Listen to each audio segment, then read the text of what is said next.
people. I'm streaming with slightly different software this week, so I thought I'd flick the stream on a couple of minutes before putting the usual radio transmitter on. And I have to wait 30 seconds to see if the stream latency allows the picture to come back from the server. It seems that it's going to pop up in any second now, so I always have to do this every week, just rave on saying nothing in particular until such time as the stream comes through. And it looks like it's firing up. Good.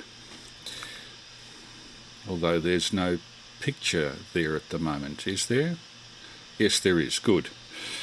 Okay, back to the main screen and check that I'm not losing any frames. Good. The CPU is within reasonable limits and everything's working well. This is Chris, VK3 Alpha Mike Lima, with the usual Saturday night session. This is a tradition that was established by Tony Sanderson on 160 metres, audio only, back in about 1972, carried on by Dave, VK3ASC, in subsequent decades, and now Dave apparently is moving to the bush and looking at getting a shortwave transmitting licence, a broadcast transmitting licence for shortwave on somewhere like 2.3 megs. So for the moment, I'm just doing this on 2 metres FM, and we'll start that now. Hello, this is VK3 Alpha Mike Lima with the usual Saturday night test transmission for want of a better word. The usual pattern of this is that we run some pre-recorded material for the first 90 minutes, that is from 9:30 Melbourne time until 11 p.m, and then at 11 p.m. we have a QSO with hopefully a couple of regulars and a few extra people, and I've invited a few to show up from the Hamfest that we had today at Moorabbin, run by the Moorabbin and District Radio Club, from which I got permission to shoot some video, which you will shortly see. This transmission tonight will chiefly be to do with a slightly eccentric subject that many people still regard as science fiction, but has actually now been achieved by the US Naval Research Laboratories, and that is the wireless transmission of electric power. They've succeeded in 2019 transmitting, I think it was 400 watts over an infrared laser beam of considerable power, which also had safety precautions built into it, as you'll see. And more recently they put up a video which I'll run. There's no restriction on it apparently, showing more recent work with microwave distant powering, that is transmitting power over a microwave beam, and they've achieved the transmission of 1600 watts by that method over a distance of 2.5 kilometres. So the days when orbiting satellites collecting solar power and sending it down to the ground without the interposition of the atmosphere causing problem with solar collection are within sight. And so are such things as the powering of drones from the ground without any internal power source and kept up in the air as long as the microwave beam is pointed at them, or the laser beam for that matter. So this allows all sorts of different things to occur in private life, in commerce, and unfortunately on the battlefield. And interestingly, military research is pushing all of this. In the meantime, I know that many people watching here are late-nighters, night owls, and usually Saturday night people can afford to stay up a little bit later than normal. And to me, as an old Melbourneite, Night Owl Theatre would be incomplete without a contribution from the late Hal Toddy. And I've just revived Hal from the dead. Let's have a return to a typical advertisement from Hal Todd. I've discovered that the product that he's advertising still exists, so I've had to bleep the address and the product from the audio on this because it goes out on ham radio, and advertising current products on ham radio is verboten. But it's not forbidden on internet, so you'll see the name of the product on the visuals but not on the audio. Hal Todd. Look at this golden opportunity. New watches for old at Russell Street. Trade in your old watch regardless of condition towards a brand new one from the boys on Russell Street around the corner from Burke. At get its top brand names on magnificent watches, and we offer honest prices on your old watch if you trade on a new one. See Leon for the watch trade you'll want to remember, and if your present timepiece needs repair, Leon the Watch King will fix it. At an opal ring or pendant is forever, and our range is big. Buy right with Benny Baubles. Benny will always advise on the right opal at the right price. And don't forget our offer to trade your old watch towards a new one.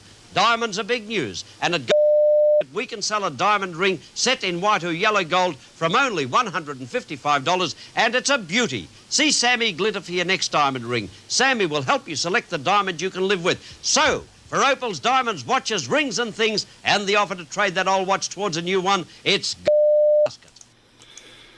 Yes, you can go to Bleep for your next watch.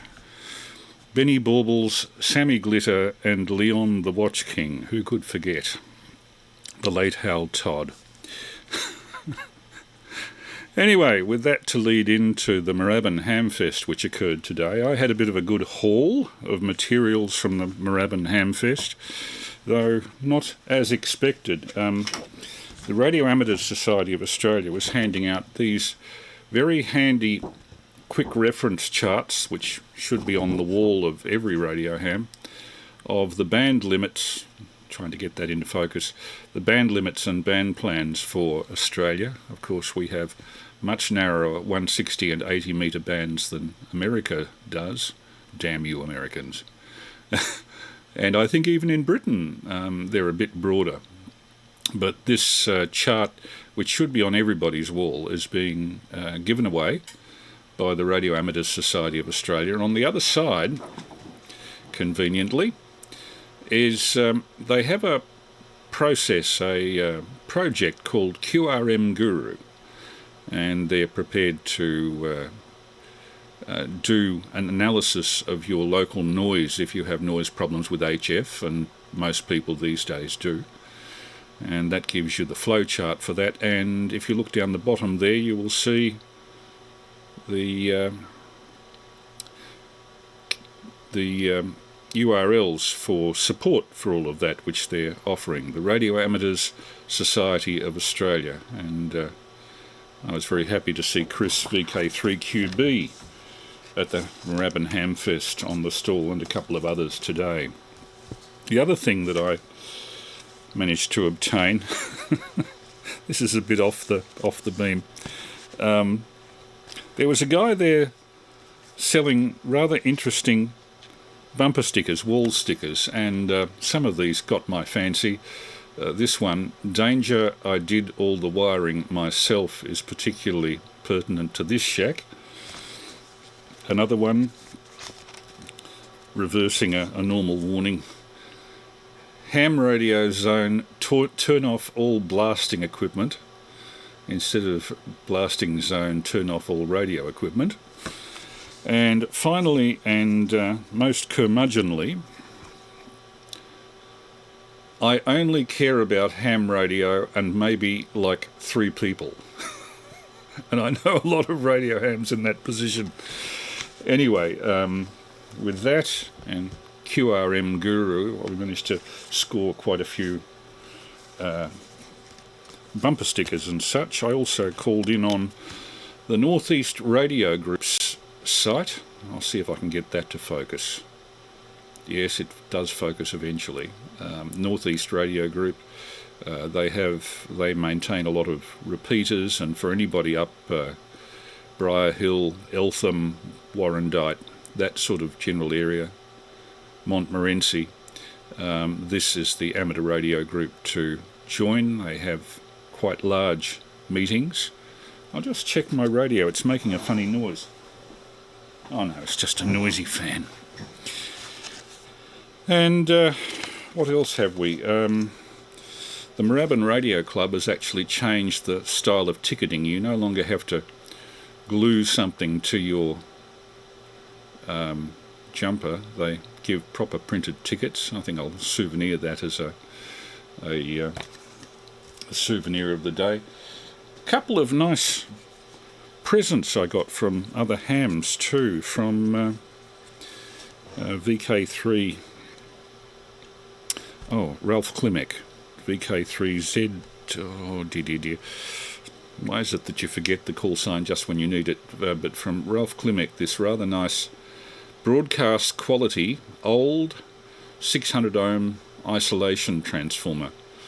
They're an absolute essential for coupling computers to radios without getting RF interference, and these things are flat from 30 hertz to about 20 k's, so they're way good enough for coupling normal telephonic requirements. I'm using one actually right here in this interface between my computer and mixer and the radio at the moment. From Mike VK3EMB, I managed to score a couple of offcuts of Perspex, which I find very difficult to get in these small sizes, and these I'll be using for winding, basically winding large inductors. The idea being to build an ATU, an antenna tuning unit. So we came away from that Hamfest with a few nice items and a video, which I'll show in just a moment. Unfortunately, the Moorabbin Hamfest is held at the Moorabbin Town Hall, which has probably the worst illumination of any venue I can think of. Apparently when they opened the Moorabbin Town Hall in the early 60s, they had it very highly illuminated, but the sort of bulbs that they're using for their luminaires are now very hard to get. That's the story anyway. So they only run them at half brightness. That means the stuff on top of the sales tables at the Hamfests are easily visible, but the stuff underneath, the bits and pieces in boxes that you'd like to look at, are virtually beyond the ability of people's sight. They're almost in the dark, and you will see this on this video. This is one of the worst videos I've ever shot. I had my polarizing filter in front of the camera, so that didn't help either. So I had to push the ASA rating effectively by getting into video editing software to give a reasonable picture on this. But this is the result of today's trip to the Moorabbin Hamfest. The Moorabbin Radio Club Hamfest, with permission of the... Our way to Moorabbin in the first Hamfest in about 2 years, so stand by for more action. And that was in 3EMB's car. This is Moorabbin Town Hall. Architecture that would have been considered modern in 1962. I'll just pull down that effects track. That's looking from the first floor where the hall is, across the road, across Nepean Highway. And we were waiting outside in the reception area for the opening. This is the opening. I held my camera at waist level and just walked in. There's Dave, 3ASE on the right. And the guy in the checked shirt is, let me see, Don Bainbridge. Don Bainbridge, VK3BIG, who you see a back view of literally. How have you been, Chris? Fine. Somebody greeting me. And here we are in the hall. As you can see, not that brightly lit. I really have pushed the exposure on the camera, and there's the first of the video shooters. There's another video shooter. I counted 8 different people apart from myself shooting videos for YouTube. And I think I was the only one to seek permission. So you're likely to see lots of coverage of this. This is the first Hamfest that Melbourne has seen, mostly since the last 2 years' worth of lockdowns. So not too many stalls at this Hamfest, but a lot of visitors. John from the EasyPal group on the left. There's a quick glimpse of Jeff, VK3VJS, in the light green shirt, flogging his usual componentry. This is the rather nice selection of low-loss coax and antennas that were at one particular stall.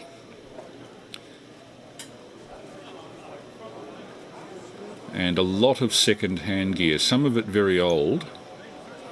There was some German measuring equipment, noise and distortion meters and signal generators that were covered with German instructions. Not those, I think was... that's the one on the right there. Those grey ones were German origin, so probably full of German valves. Quite a few crows were available. Quite a few friends of mine were actually buying dual beam crows here. It's now possible to get a dual beam crow, which in their day were incredibly expensive for very much less from Hamfests like this. This guy was selling antenna hardware. Take note of the address. I can't mention it over ham radio, but you should be able to get it over the video. Make sure you get around to all the tables and that you put your door prize ticket in as well. We have a dual band radio for first prize. Thanks to Heath, VK3TWO from Spook Tech.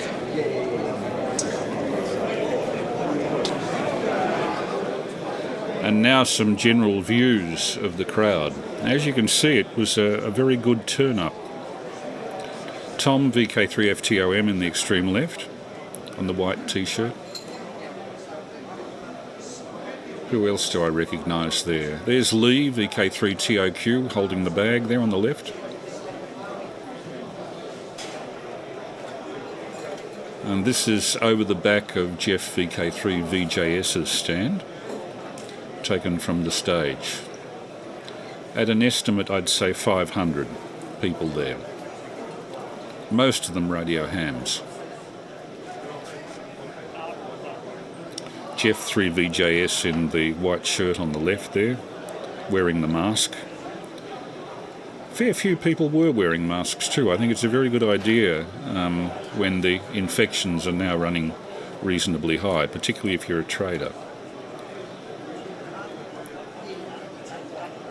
Jim Gordon on the right from the Army.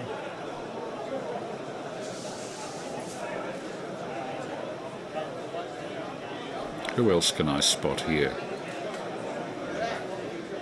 Mick Amped sitting there. The RASA stand. And on the left, people looking at various people. Here we are with Peter VK3ACZ at the dimly lit Moorabbin Town Hall Hamfest, and we wish we could see under the tables, but there's not enough light. No, I can just make out the camera. Yes, I think the camera can just make out us.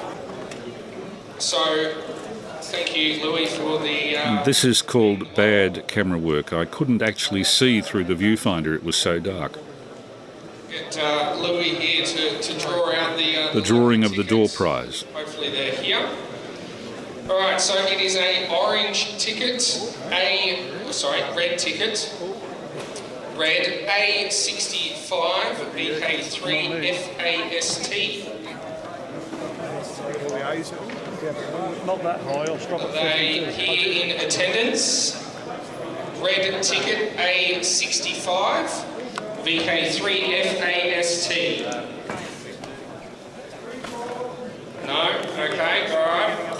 There's the young Tom. Right, we'll put that one down. And this is the end of things when they were packing up. They packed up at about 1 p.m. That's Mike, VK3AML. And as you can see, everybody was heading out the door. So that's the MOORABBIN HAMFEST for 2022.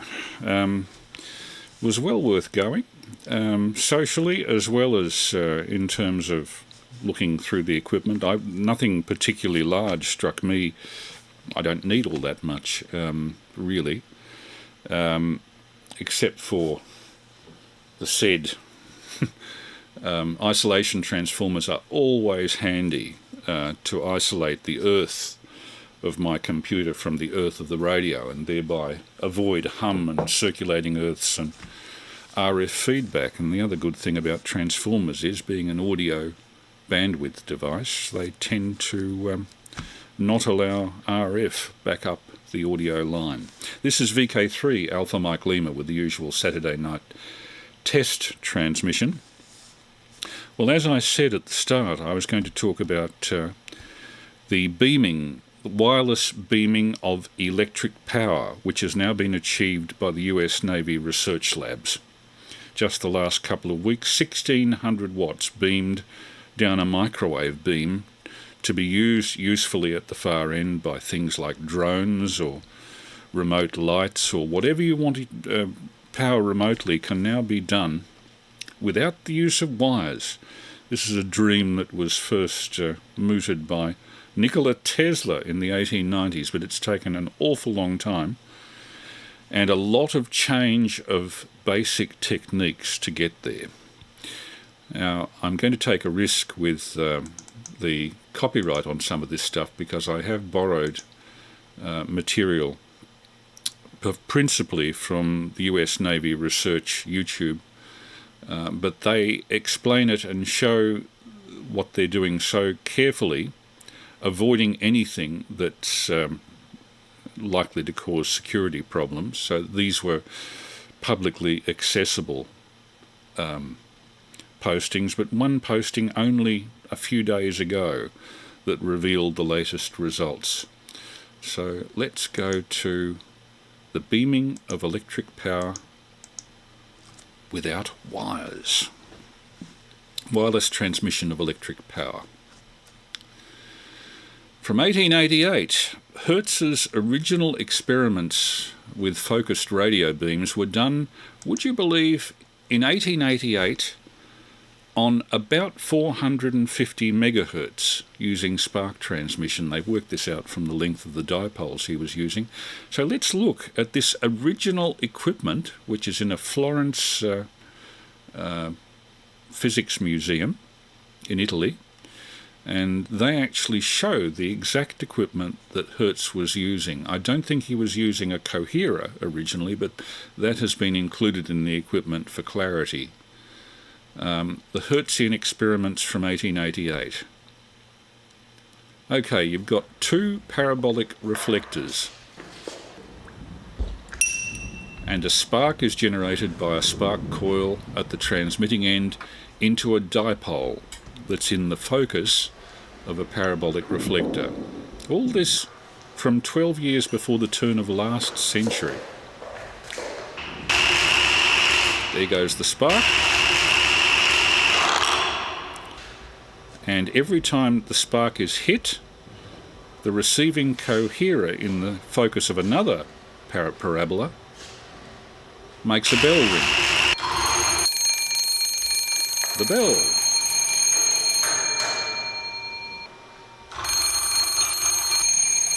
A gentle shock on the coherer re-establishes its non-conductive state, and the bell stops ringing.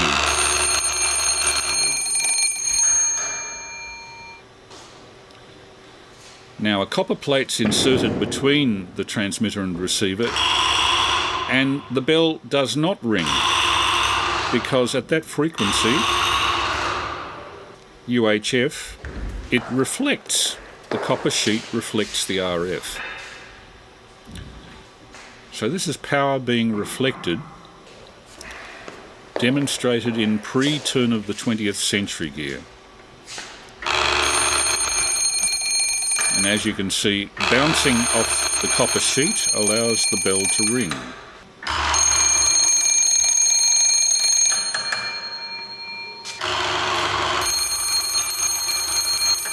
And with thanks to the Fondazione Scienza e Tecnica of Italy for that clip.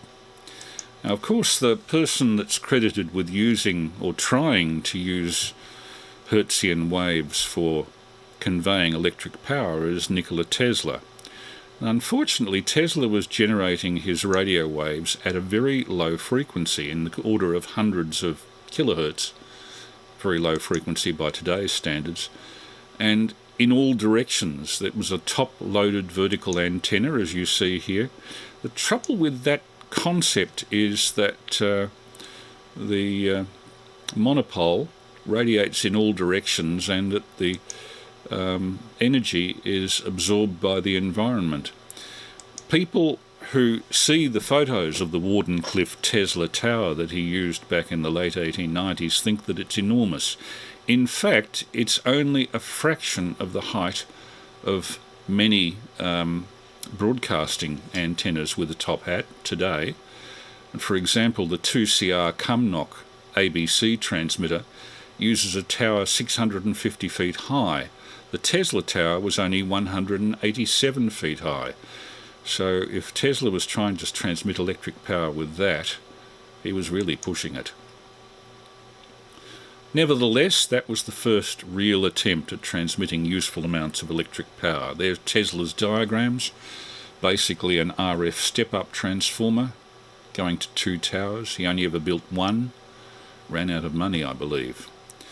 But the next instance of conveying a form of electric power was in the 1920s, when an eccentric inventor named Harry Grindle Matthews devised what the press called a death ray.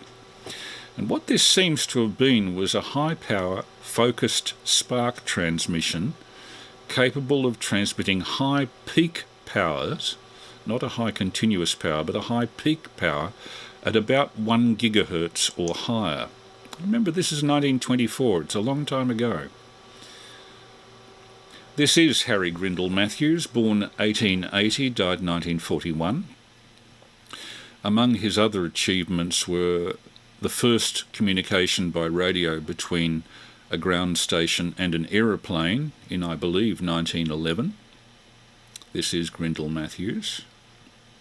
And there's Grindle Matthews with his pre-First World War moustache on the transmit end of a transmitter that's transmitting to that chap on the right in the Blériot 11 monoplane, about 1911. Grindle Matthews was also involved with an attempt at launching talking moving pictures in 1921. In fact, he was probably the first person in Britain to properly achieve synchronous optical sound films. And this is Matthews in the middle, supervising the sound filming of that guy playing a small xylophone. And that is the resultant film, a clip of which is in the British Film Institute these days. And on the right, you can see the wiggles of the galvanometer that Grindle Matthews was using to record sound. I'm not quite sure how he reproduced that, but that is a viable sound record. However, he didn't pursue it for very long. He couldn't find any backing, and he didn't think that there was any future in sound filming. That's another of Grindle Matthews' sound films. And Grindle Matthews looking at his projection equipment with a strip of his film. 1923, he started work on a ray gun, and widely he was reported to have done things like killing rats at 64 feet and of exploding gunpowder at a distance. And so some interest was evidenced by the military authorities in this, but Matthews tended to keep things close to his chest, so we don't know the absolute details, just what was publicised at the time. A film, a documentary film on Grindal Matthews' death ray was made in Paris in 1924 with Grindal Matthews' participation, and they did a mock-up, a non-working mock-up of Grindal Matthews' original planned device. That's it there. You can see on a massive insulator, porcelain insulator, with a lot of power being generated and poured into a high voltage spark, possibly an arc. And I suspect that those conical devices around the central, looks like a 44-gallon drum, are actually some form of blower to quench the spark. But what he achieved with focused beams using this system on a smaller scale, admittedly, is quite demonstrable, and that's a still from the film which you're about to see. They made all sorts of death ray threats with this, as if it was going to be something that would make bombs and gunpowder obsolete within 10 years. But nothing much came of this. But the demonstrations on the film, which you're about to see, are rather interesting. Film was made by Pathé in France. Grindal Matthews significantly couldn't get any local backing. And he attracted also quite a bit of lampooning with his death ray. For some strange reason, during the demonstrations, he and his colleagues doing the demonstration would wear leather suits and insulating gloves, which makes me think that they were worried about the extreme high voltages he was generating. But there may actually have been a grain of truth in all of this. A parabolic reflector with a high-intensity spark or arc focusing 1 gigahertz high peak power beam may have been able to do quite a bit of damage. These are advertisements for the film, and here is that film. Grindal Matthews' death ray. I hope we're not going to be done for copyright for this. This comes from the RGT archives on internet. I've sharpened this a little bit for the upscaling to 1080p. The only and exclusive motion picture of Grindal Matthews' death ray. Then they go back to talking about other things. The first device for transmitting messages was invented by Claude Sharp in 1792.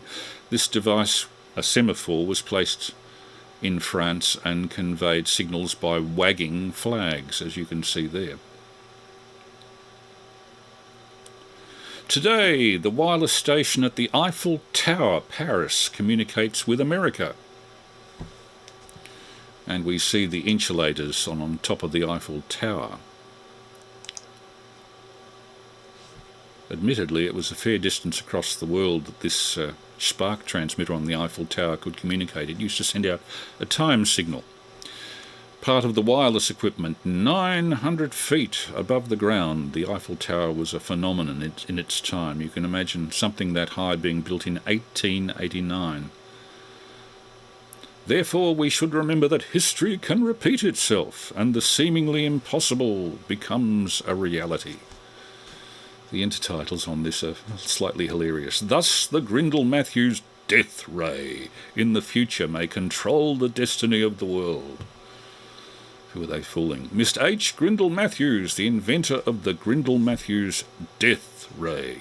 And we see the gentleman himself, gold watch chain, double-breasted suit and all. Mr. H. Grindal Matthews was one of the pioneers of wireless telephony and the first man to communicate with the pilot of an aeroplane whilst in flight.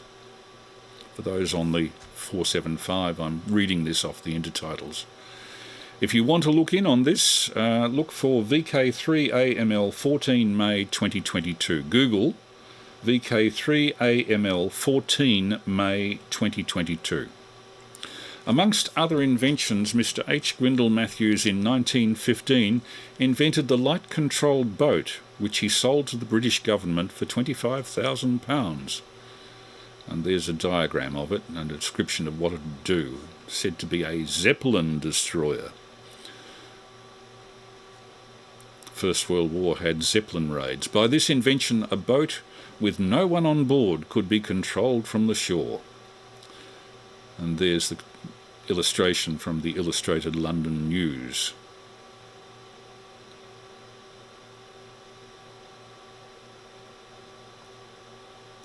Back to a shot of Grindle Matthews scribbling. Mr. Grindle Matthews is considered one of the boldest thinkers of modern times, and today predicts within 10 years, within 15 years I should say, the machine gun will only be found in museums. If only he was right.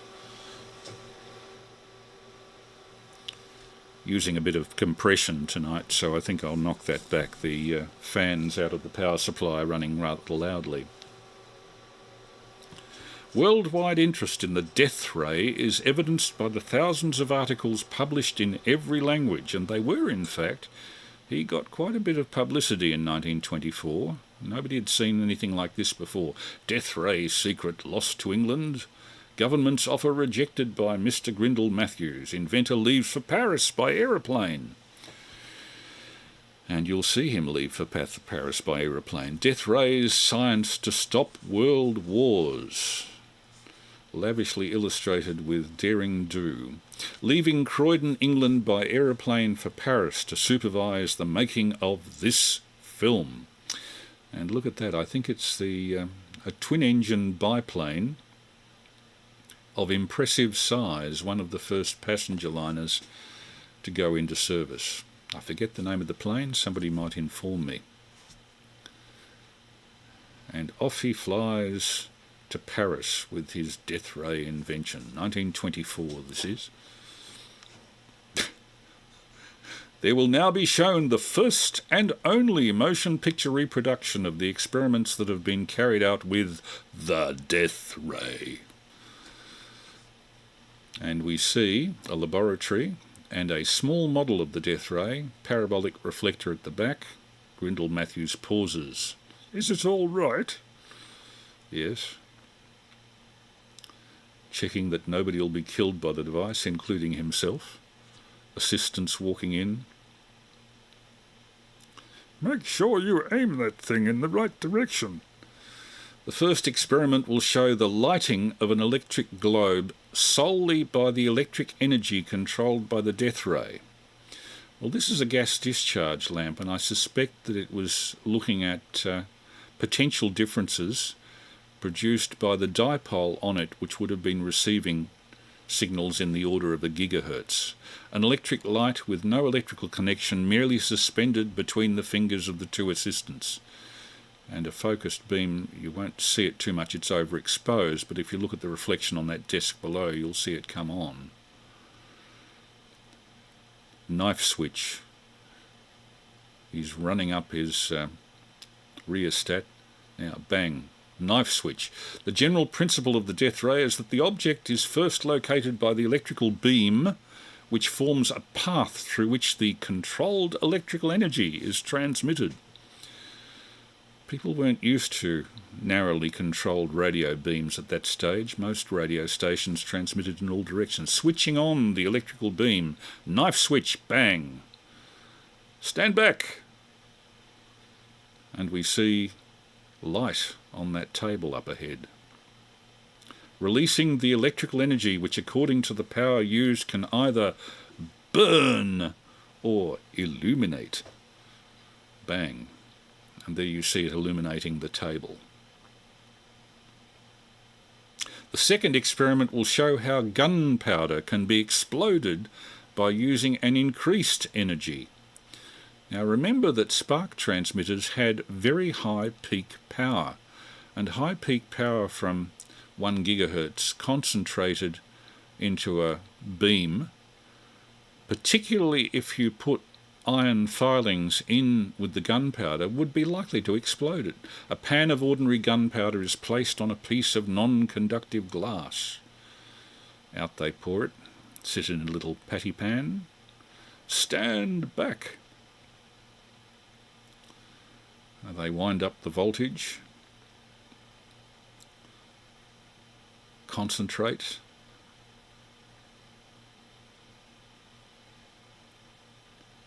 Bang! bang! And all of them look quite pleased with themselves. So yes, indeed, this is not faked. The future, the destruction the death ray may be able to accomplish with the power to illuminate or burn at great distances would be unlimited. Mounted on its enormous insulated porcelain base, and this is all faked up by the Pathé people for dramatic effect. It's effectively what could happen, not what would happen.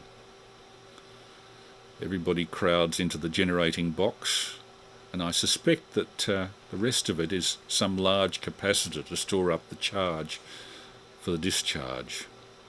It may possibly be within the power of the death ray to destroy a city. So we see lots of smoke. This is VK3 Alpha Mike Lima. And we're looking at a film of the transmission of power through a so-called death ray. It's actually a 1 gigahertz beam in 1924 by one of the first people to try transmitting, Mr. Harry Grindle Matthews. Well, there it remained almost as science fiction until 1964, when microwave beam power transmission was achieved by Raytheon and NASA. And this is courtesy of the Space Studies Institute. A 1964 film by Raytheon and a 1975 film Goldstone. Scenes from the history of microwave power transmission. The flight of a microwave-powered helicopter was demonstrated at a national press conference held at the Spencer Laboratory of the Raytheon Company in October 1964. In this demonstration, ordinary electrical power was converted into microwave power that was formed into a narrow beam aimed at the helicopter and converted back into DC power to be used in an electric motor to drive the helicopter rotor. The historic first flight of a microwave-powered helicopter was made inside the Spencer Laboratory in June of 1964. For the first time, a heavier-than-air vehicle was sustained by power derived solely from a microwave beam. In these first tests, the vertical distance of the flights was limited by mechanical constraints to a few inches. The microwave beam was formed in a horizontal plane and then deflected into a vertical direction underneath the helicopter by a metal sheet positioned at a 45-degree angle. To gain more experience, the helicopter was moved to an outside test range that would allow the helicopter to climb to an altitude of 60 feet.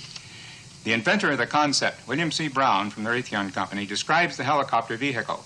The dominant feature of the helicopter is its rectenna that is fabricated from over 4,000 point contact diodes. In this scene, the flight of the helicopter is viewed from above as it is guided and held over the beam by 3 vertical tether wires. Attending the press conference was Percy L. Spencer, inventor of the microwave oven and many other microwave devices. This is another view of the helicopter. Later, this same helicopter was flown for a continuous period of 10 hours. We now turn our attention to the beam-riding helicopter that will eliminate the need for any tethers with the help of the technology shown above. The beam-riding helicopter was first tested with an arrangement that allowed the helicopter to move freely in 6 degrees of freedom, roll, pitch, yaw, and forward, lateral, and vertical translation.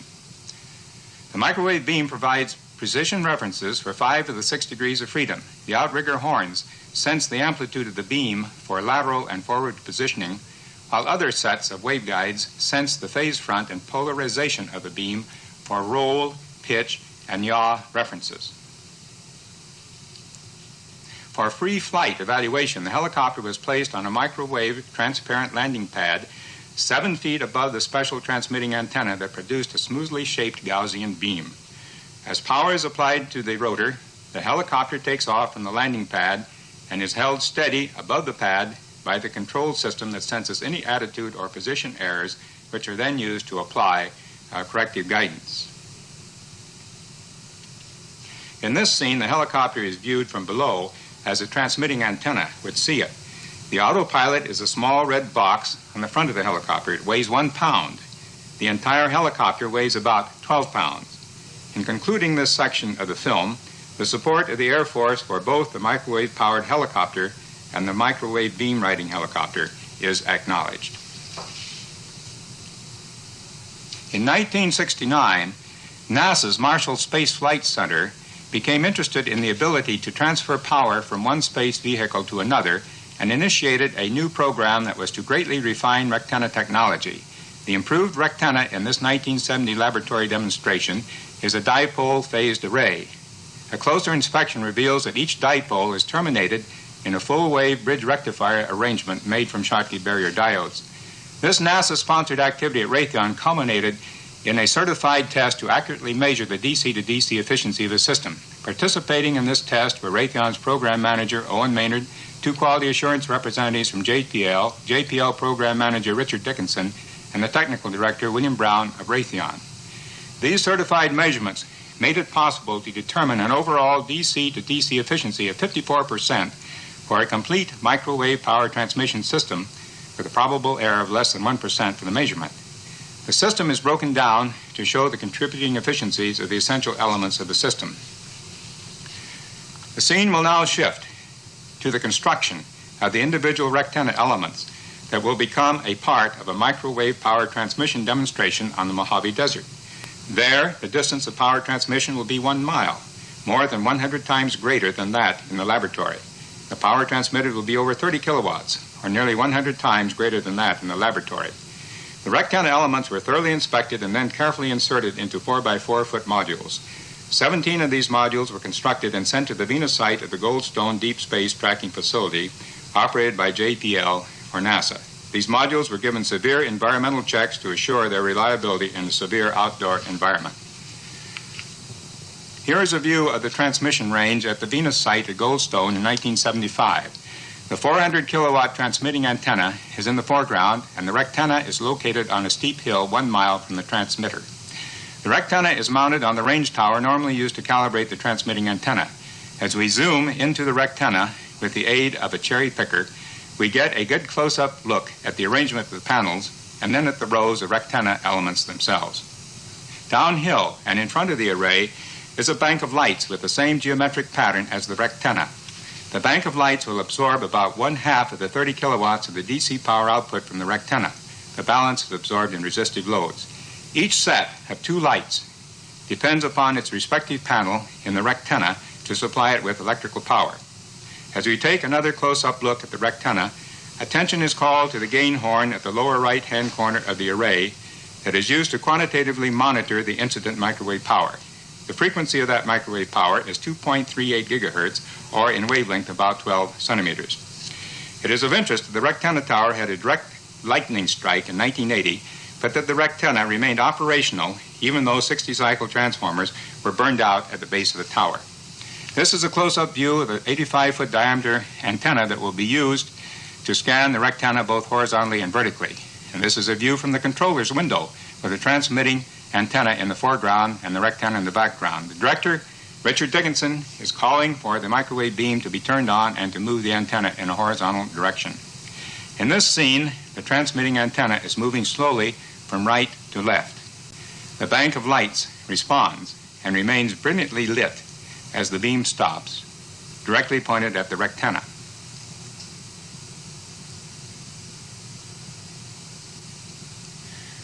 With a slower horizontal sweep, the lights brighten and dim selectively as the sharp beam moves slowly across the rectenna.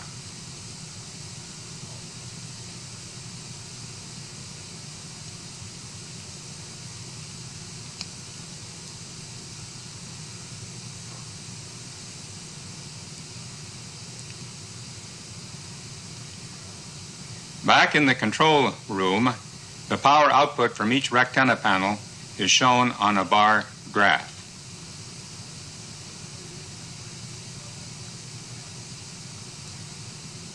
The transmitting antenna will now scan the beam in a vertical direction, and we will see the lights respond to this motion.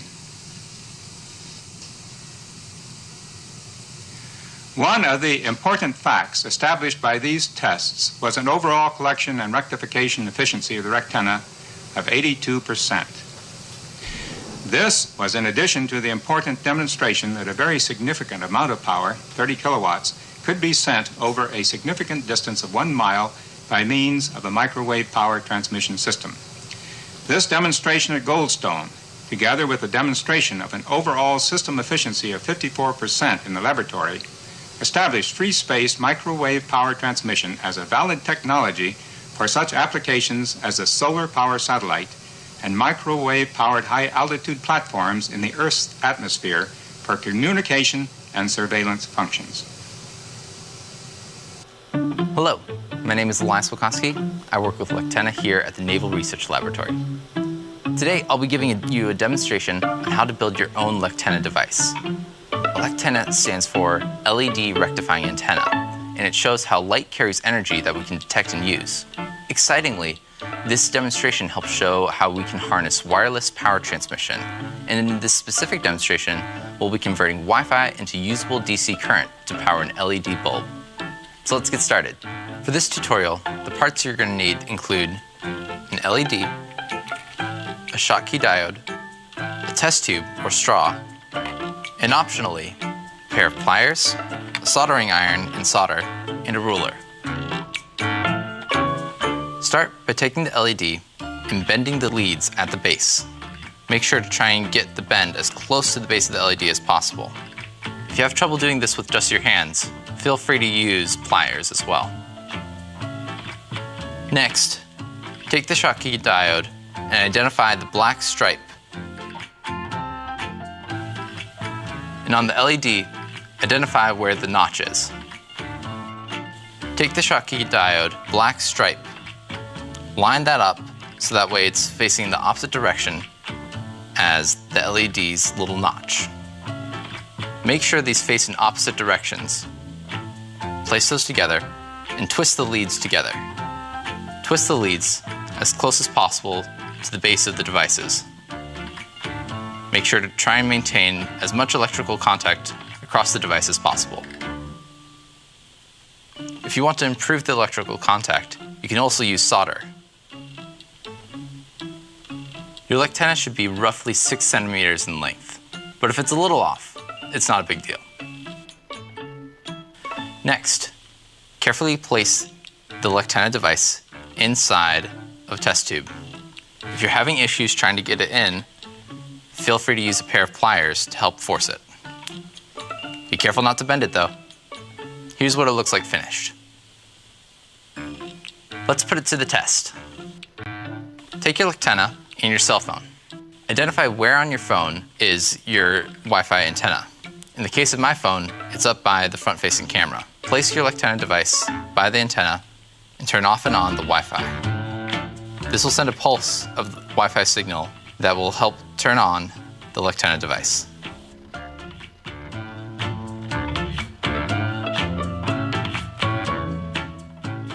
Feel free to use this tutorial for an interactive lab or just for fun. Thanks for watching. We've included links in the description to the parts we used in today's video. And if you have any questions, you can contact us at the email address below. If you're interested in learning more about LECTENA and how it works, be sure to check out our other videos on the topic. Thanks for watching.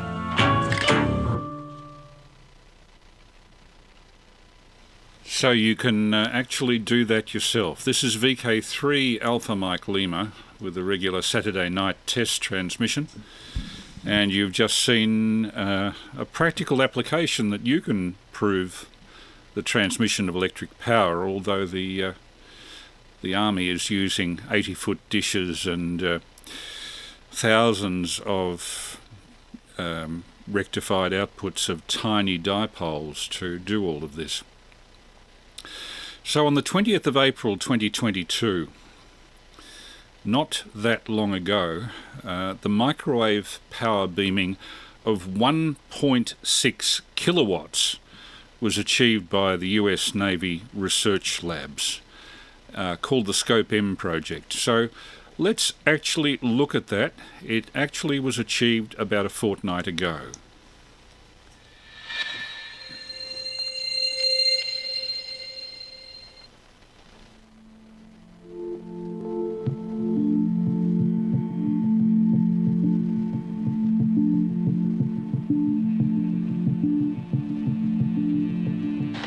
So the official name of this project is Scope M, which is this complicated acronym that stands for Safe and Continuous Power Beaming Microwave. But what we're actually doing in the project can be stated in much simpler terms. We've been tasked by the Pentagon to deliver 1 kilowatt of electrical power at a distance of 1 kilometer using a microwave beam. The point of SCOPE-M was to demonstrate a wireless power beaming link at the microwave frequencies. So the components are we need a transmitter and we need a receiver to rectify the power. So the transmitter, we used a 100 kilowatt high power amplifier to amplify RF power going to a dish, which then focuses the power toward our Rectenna array. The Rectenna array we designed in-house to receive the RF power and convert that power to DC power. The Rectenna is an array of tens of thousands of X-band antennas. Each of these antennas is connected to a small rectifier diode. That diode converts the incident microwave power into DC electrical power. Our experiments use a microwave source driving a dish antenna. Now, our dish antenna has this variable focus zoom feature to it that lets us focus the power at specific standoff distances from the transmit site. And then at the receive site, we have a Rectenna array, and the Rectenna array converts the microwave beam to DC electrical power. SCOPE-M has been tested at 2 sites. One is in Blossom Point, Maryland, and the other is at MIT's Hoosier facility in Massachusetts. And we did testing at 2 sites for a few reasons. At Blossom Point, we were able to deliver a very large amount of power, 1.6 kilowatts, exceeding the target we had for power delivery by 60%. And at the site that we did in Massachusetts, we didn't have quite the same power level, but the average power received was much higher, which meant that we actually sent more energy with the demo we did in Massachusetts than in the one in Maryland. As you'll see in the footage, we could use that received energy to power up a big bank of bright LEDs for the Massachusetts demonstration. Because the power beaming link at Blossom Point, Maryland, while being higher power, was on for a shorter period of time, it had a lower duty cycle, the total amount of energy transferred was smaller. Power beaming is the efficient point-to-point transfer of electrical power across free space using a directive electromagnetic beam. The link for SCOPE-M was just over 1 kilometer, and the total amount of power was 1.6 kilowatts. We had been targeting 1 kilometer and 1 kilowatt, so we exceeded both of those goals easily. And the reason for setting those targets is to push this technology farther than has been demonstrated before. This is the most significant microwave power beaming demonstration that has occurred in nearly 50 years. And by setting these targets, we have exceeded all but one demonstration, one that was done way back in 1975 with a huge dish back in California at the NASA Goldstone facility, and with a very large receiver, both a much larger transmitter and a much larger receiver than we used here. So we've been able to approach that watermark with much smaller transmitter, much smaller receiver, and a wavelength that makes a lot more sense for doing some of these microwave power beaming links. In microwave power beaming, you want to use as high a frequency as possible to keep the beam tight. But you don't want to use too high a frequency or you can start losing power to the atmosphere. It turns out 10 gigahertz is a great choice. At 10 gigahertz, the component technology out there is cheap and mature, and even in things like heavy rainfall, the loss of power is less than 5%. The benefit of using microwave power versus other frequencies, let's say millimeter wave or optical, one big one is if you want to wirelessly power from space to Earth, you get a lot less absorption in the atmosphere from microwaves compared to optical waves or millimeter waves. And so for that use case of space to Earth power beaming, microwave has a huge benefit. We learned that we can exploit scattering from terrain in the path of the beam in order to increase power density at the target location. This should be really useful in future terrestrial applications for microwave power beaming. This demonstration paves the way for power beaming on Earth, in space, and power beaming from space to the Earth. Power beaming is the ultimate green technology. Unlike other sources of clean energy that we have here on the Earth, like photovoltaic cells and windmills, which provide intermittent and sporadic electrical power, power beaming from space to the Earth can provide power continuously, 24 hours a day, 7 days a week, 365 days a year, and that's something that no other form of clean energy can do today. Microwave power beaming is definitely safe. There are limits that have been set by international standards bodies for what a safe power density is. And as engineers, we develop systems that will not exceed those safety limits. And that means that it is safe for birds, it's safe for animals, and for people. In cases like we've done in the past with laser power beaming, where the power density might be higher, we can successfully implement interlock systems so that if something starts approaching the beam can shut off. We did not have to do that in this case because the power density was sufficiently low that it was intrinsically safe. From the standpoint of technology readiness level, I feel that we're very close to demonstrating a system that we could truly deploy and use in DoD applications. And thanks to the US Naval Research Labs for the usage of the clip. Now let's see the way they did this in 2019 using infrared lasers. Hey, I'm Paul Jaffe here at the Naval Research Laboratory. I'm glad you're here. Come on in.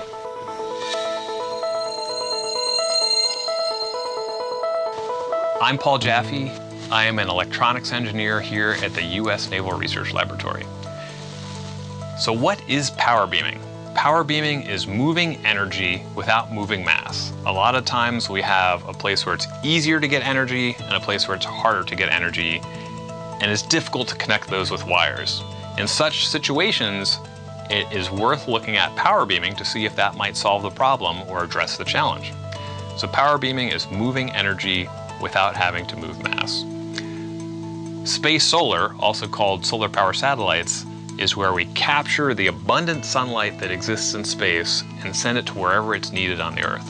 This has the advantage of being clean, like solar on the ground, constant, not like solar on the ground, and globally distributable, which is something that we associate with satellites, but not usually with energy. And the nice thing about using the sun, it is the closest thing we have in our solar system to a source of energy that is effectively unlimited. Even the oil, coal, and gas that we use today is really just stored ancient sunlight from when that sunlight came through space and helped the plants grow that then were stored for millions of years in the Earth's crust as they became these fossil fuels that we use with great abundance today. I'll just interrupt that for a moment to say this is VK3 Alpha Mike Lima testing on 147.475 megahertz and running videos concurrently. The audio is only on 147.475. But if you want to see the video that goes with it, I am live streaming. If you Google the phrase VK3AML 14 May 2022, that's VK3AML 14 May 2022, you'll find the live streamed video that goes with the audio that you're probably hearing on 2 meters. Back to the video and Paul Jaffe talking about the beaming of electrical power without wires, which has been achieved by the US Navy Research Labs, which he represents. So here at the Naval Research Laboratory, we've been looking at different ways not only to get energy, but also to move energy around. One concept that we've been looking at is called space solar, or solar power satellites. This is where we would tap into really the closest thing we have in the solar system to an unlimited source of energy, which is the sun. And the sun, of course, has the benefit of being able to last for billions of years. It's clean. In space, it's actually constant. There's no nighttime in space, depending on what orbit you're in. And if we collect it with a satellite, we can also distribute it kind of wherever it's needed. So it has this great quality of being globally distributable. So to help you visualize this a little bit, I have a model here that was actually built by students with commonly available parts. Here we have the sun, a simulated satellite with a solar panel on it, and a wireless power transmitter, an antenna, and then you're going to see on the ground here we have the receiver for the energy that comes from the sun through the satellite to the Earth. So I'll turn on the sun here, and you can see that energy is received down on the Earth. Now, this is using a technology called power beaming, and you can see kind of where the power is as I move this element around. Now, we've done some demonstrations to help figure out the feasibility of this concept. One of them is called LECTENA. Earlier this year, we were fortunate to have astronaut Jessica Meir on the International Space Station perform a science, technology, engineering, and math STEM demonstration involving exactly an element like this. This is just a light-emitting diode, an LED, and another special kind of diode called a Schottky diode that rectifies the electromagnetic wave energy back into direct current, which is what lights up this LED. And if you look on NRL's YouTube channel, you'll see astronaut Jessica Meir on the space station lighting up one of these using just the Wi-Fi energy from the space station. And you can make it yourself at home. The components are inexpensive and relatively easy to get. It takes just a few minutes. You don't even need to solder it. You can just kind of twist them together. So that helps demonstrate how wireless power and power beaming are possible and even relatively easy to achieve on the small scale. Another thing we did this year to help investigate the feasibility of space solar is called PRAM, the Photovoltaic RF Antenna Module. And what we did is we basically took this part of this demo, the solar panel, the electronics, and the antenna, and we kept them together in this sandwich configuration, and we made a special test prototype to operate in orbit to answer some important questions about its efficiency, about how well it could get rid of waste heat, its thermal performance, and also look at other aspects that would be important if we were to make a large solar power satellite space solar system to get energy to the Earth. And to help you think a little bit about what space solar could be or might look like, we can compare it to something like the Global Positioning System, GPS. It was important to figure out how to do precise timekeeping in space, and this required actually putting an atomic clock on a satellite, which, when GPS was being developed, had not been done yet. So NRL figured out how to miniaturize the components of an atomic clock and to fit those into a satellite and make sure that it could operate in space. Similarly, with PRAM, we're taking a small part of the system and figuring out what the challenges are, how we can make it work better, how it will be scaled up in order to make the system. NRL actually launched the first GPS satellite, and now there are dozens of GPS satellites that orbit our planet every day and give us that navigation information. So space solar might be able to do for energy what GPS has done for navigation. And for space solar, there's still a lot of work to be done. So what we did with PRAM is we made this prototype, we launched it into space on the Air Force's X-37B spaceplane, orbital test vehicle, and it is up there now collecting data. We get data periodically and we have a chance to look at it and we can see how efficient it was at converting the sunlight into the energy to be sent back to Earth. It doesn't actually transmit from the X-37B, but it gives us the information we need to design the next revision of the converters that will convert sunlight into electromagnetic wave energy. For power beaming, we're looking not just at using the microwave spectrum, which is the same thing you're going to recognize from your Wi-Fi and your Bluetooth or the microwave oven in your kitchen, but also at wavelengths that are a little bit shorter, maybe into the millimeter wave or even optical light frequencies. So these are all part of the continuous electromagnetic wave spectrum. So we've looked also at doing power beaming with lasers and with different techniques to see which parts of the spectrum might make the most sense.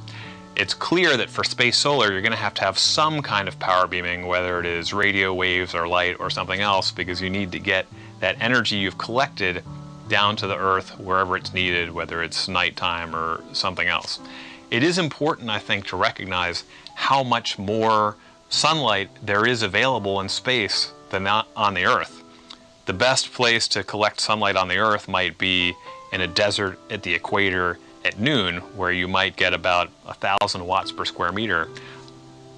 All the time in space, 24/7, is about 40% more than that, about 1,400 watts per square meter. And that's one of the reasons that space solar has drawn attention for so long, is this idea that there's this continuous source of energy sitting in space, just waiting for us to take advantage of it and send it to the Earth.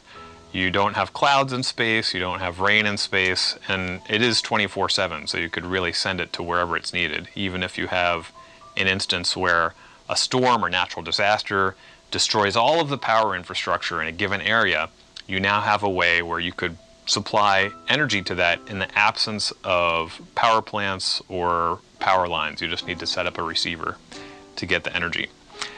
There's other instances where power beaming is going to have a lot of usefulness. You can think about the drones that we use today. Many of you may have flown a hobby drone, and you know that you can fly it maybe for, if you're lucky, 10, 20 minutes or so, and then you got to recharge the battery. But imagine if instead you could just beam the energy to it continuously and it could stay flying for as long as you wanted, or at least until it wears out. This is another possibility that we're investigating, and there's a lot of instances where the ability to move energy without having to move mass, whether it's in the form of fuel or batteries or something else, could have a lot of value. So even if we determine that space solar is going to be too expensive or can't work for some other reason, the investments we're making in power beaming technology could have far-reaching implications. Another place where we might see power beaming used is actually on the moon. So I mentioned that there's a lot of solar energy in space, but at the bottom of a crater that's on the pole of the moon, none of that sunlight can go because it is in a permanent shadow. The sun is always blocked for there. And the moon also has a 2-week-long lunar night, so that's a really long time to be without light or heat. Now, I don't know if we really would want to put up a lot of high voltage power lines on the moon. Maybe it would make more sense instead to set up power beaming links that we could move and change as needed depending on where power was needed. You can imagine if we're trying to get some of that ice that we know because of NRL's Clementine mission exists in the base of some of these permanently shadowed craters. We might send a rover down there and we might power it with a power beam so that as it moves around, it can stay powered, it can stay warm, and it can look for water and other things, other materials of interest on the moon. So there's a big opportunity for power beaming in space applications. As we move into space, just like on Earth, we're still going to need energy, and it's going to be important not only to have sources for that, but also to be able to deliver it effectively to where it is needed when it is needed. Testing this year in space has had a lot of history behind it, a lot of predecessors that we were able to learn from. As far back as 1975, there were teams from NASA and from Raytheon that demonstrated really fascinating instances of power beaming at very high efficiency, of over 50% in the laboratory, and at distances of over a mile and multiple kilowatts, in excess of 30 kilowatts. So there has been work in this area. It's been a little intermittent, and now we're seeing a resurgence of interest, not just at the Naval Research Laboratory, but around the United States and indeed around the world. There have been fantastic demonstrations in both Japan and China recently showing the promise of this technology and what is being achieved today. So there's a lot of exciting developments, and I suspect in the coming years we'll see even more. For solar power satellites, you can think about it as comparable to GPS, doing for navigation doing for energy what GPS has done for navigation. There's a couple different ways it could come together. Much as GPS was an effort done by the US government without a lot of input from industry, and now it is something that everybody enjoys all around the world. You could see it coming together like that. You could also see it being something like the International Space Station, where many different countries from around the world have worked together cooperatively to create this asset in space that has benefits for all of humanity. You could also look at another energy project like ITER, the International Thermonuclear Experimental Reactor, which is in France. And this is an instance where there's cooperation between China, Russia, Japan, South Korea, India, the European Union, United States, of course, and others to unlock the promise of fusion energy And again, everyone is taking part in this effort. They're contributing resources and sharing the risk. A similar effort could be stood up for space solar in the same way, where countries all around the world could participate. You could also look at what is right now the most profitable industry in space, which is communication satellites. These were helped along by the forward thinking of folks in our government and in Congress in the 1960s, where they realized the potential of communications using satellites in space. And they set up the ComSat Act and corporations, nonprofit corporations, to help develop the technology, to work through the regulations in order to make this a reality. And similarly, maybe we could set up a Sunsat Corporation or something that does the same for power satellites.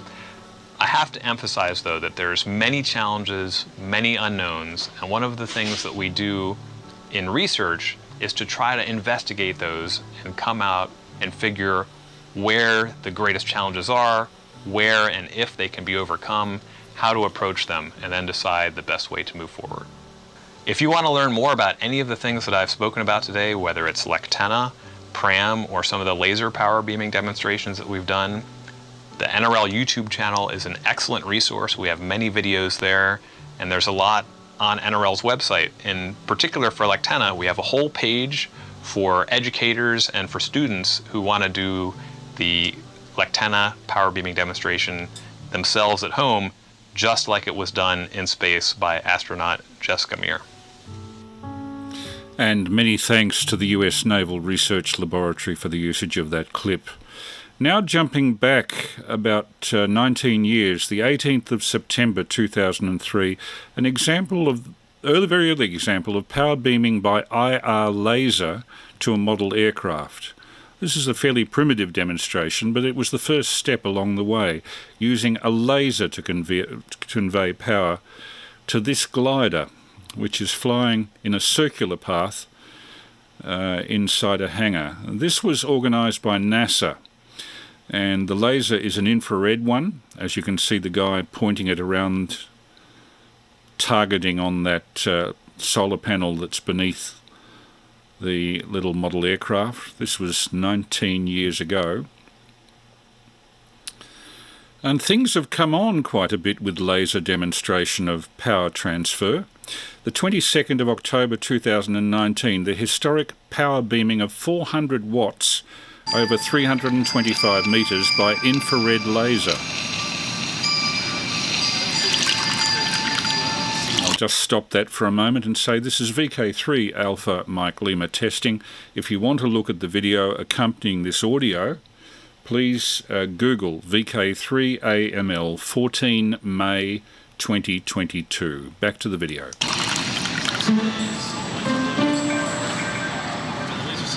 Conveying 400 watts by laser. In the model basin at the Naval Surface Warfare Center, and we are doing a remarkable demonstration to send hundreds of watts of power over hundreds of meters. Power beaming is the kind of technology that can change how we think about moving energy. We are taking a laser and shining it to a photovoltaic receiver, and photovoltaic is very similar to solar cells, but they're tuned for the laser wavelength, and essentially transmit power without a physical infrastructure. Transferring energy without having to move mass. And this is really a remarkable capability that unlocks all kinds of amazing possibilities. One example of this is our increasing use of drones. If we had a way to keep those drones flying indefinitely, that would have really far-reaching implications. And with power beaming, we have a path towards being able to do that. Now we can do ground-to-air refueling or recharging of some of these electric platforms that we've got flying. By untethering yourself from the power, that just creates a whole new dynamic. Quite honestly, within a forward operating base, it's very infrastructure poor. So anytime you can do an operation without needing to have external wires or external appliances outside the wire, it allows you to do some creative force protection. I think once the cat's out of the bag with this concept and that it proves it can do what it is, there's going to be a big rush to developed some sensors that you could uniquely use for power beaming scenarios. So the power beam itself is invisible and completely silent. The safety systems make it effectively impossible for anyone to be exposed to hazardous levels of energy. So with this infrared imager, you can see the transmitter sending the beam over 325 meters to the receiver at this end of the basin. And we've been delivering over 400 watts of DC power that we plug into an inverter so that we can plug AC devices into it. If you have a little small generators, this is about half of that. So we're running lights and laptops and even a coffee maker. But the point of this demonstration wasn't to maximize the power. This was to show a system that is fully integrated and that is safe, which is really a world first. From this point, showing that it is completely safe, we can now scale up the power. I am super excited. This demonstration has exceeded our expectations many times over. We've operated the link for hours on end at this point without failures. We've had lots of folks come to see this. We are opening people's eyes to the prospect for this revolutionary technology. And yet again, thanks to the US Naval Research Labs for the clip. Now let's have a look at a little bit of this. This is a plan, a block diagram of the transfer of power by laser, basically very accurately beam directed and surrounded by an annulus, a protective annulus, which if any obstruction is detected optically, it cuts the main beam off. There's a safety model with it. And basically it's just shining the laser beam into a specially designed high-power photovoltaic assembly, not unlike solar cells, solar panels on your roof, except that they're tuned for the particular frequency of the laser. A very clever way of doing it, but in essence extremely simple. Let's have a little bit of a look at the safety arrangement, which is better described by another diagram. And there we are, the power transmitter, and you see a surrounding of the beam with a safety shut-off ring, an optical safety shut-off ring to protect anything approaching the beam. And now the most recent display of this power beaming by laser, a demonstration held on the 20th of April 2021, power beaming by infrared laser, around the 1 micron wavelength with the safety cut-off annulus. Actually done in the field. Again, US Naval Research. So our demonstration here is part of the Power Transmitted Over Laser Project, Patrol, Phase 3, and we have a large government and industry team that has worked together to make this happen, including our partners at Powerlight Technologies, the Naval Research Laboratory from the Army, and other parts of the Navy as well. Patrol has been a multi-year project, and it started out with a very quick turn Phase 1 that was actually using lasers to deliver energy over optical fiber for underwater applications. Phase 2 was shown in a previous video back in 2019. There was a successful demonstration indoors showing large amounts of power over reasonable distances. And now this Phase 3 is on the path to a receiver that would be light enough and small enough to fly on a UAV. And it is also operating over some long distances. I want to say that power beaming is invisible for the most part. We're using wavelengths that can't be seen. It is quiet, and it is portable. So those three features make it very amenable to military applications. So we've successfully reduced the size of the receiver, we've reduced the weight, we've increased the amount of power that it can handle. A next step will be increasing the range, increasing the power level, and likely mounting it on other platforms that we could use it with. So putting it on a drone so that we can actually demonstrate a drone flying for a long period of time using a power beam that's been delivered to it in a way that's safe. This has been a project that has been showing the viability of laser power beaming by advancing important areas of active safety for operating lasers around people and extending the power and distance levels and then operating it outdoors over useful distances to show how we can deliver power to remote sensors and other devices safely and wirelessly.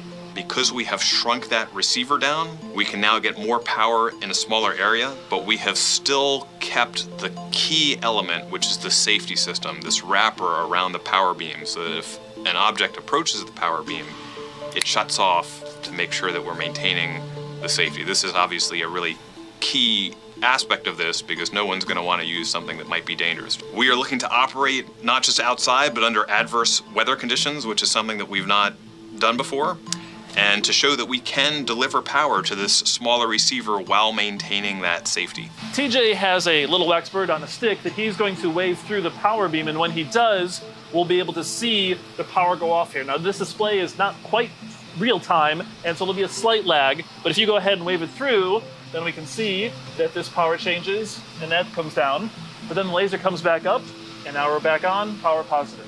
Power beaming is a way to get power to systems that normally would be inaccessible. And if you look at the technology, missions are designed based on the technology available. And I think as more and more opportunities arise with this power beaming capability, you'll see the mission scenarios start to change to accommodate this ability to deliver power.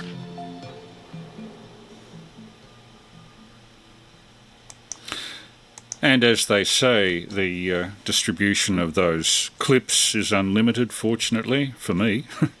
And the US Naval Research Labs doing some very impressive work that's developing, obviously, very quickly into a new technology.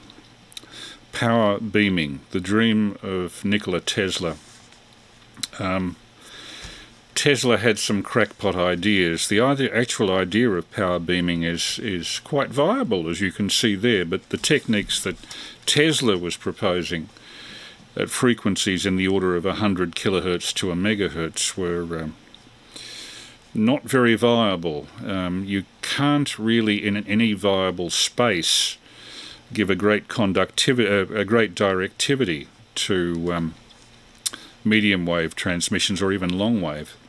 But you can do it at microwave frequencies, as was demonstrated originally by Heinrich Hertz, as we saw in the first clip, or indeed with optical means. One of the things that's really spurred me on with the optical communication is the fact that optical beams are so highly directive, not only private, but you can get fantastic antenna gains from relatively small optics, in the orders of hundreds of dB in a Fresnel lens that's only about a foot square, about a third of a metre square. And that's the average Fresnel lens that we were using to span from Victoria to Tasmania to Deal Island at the start of last year.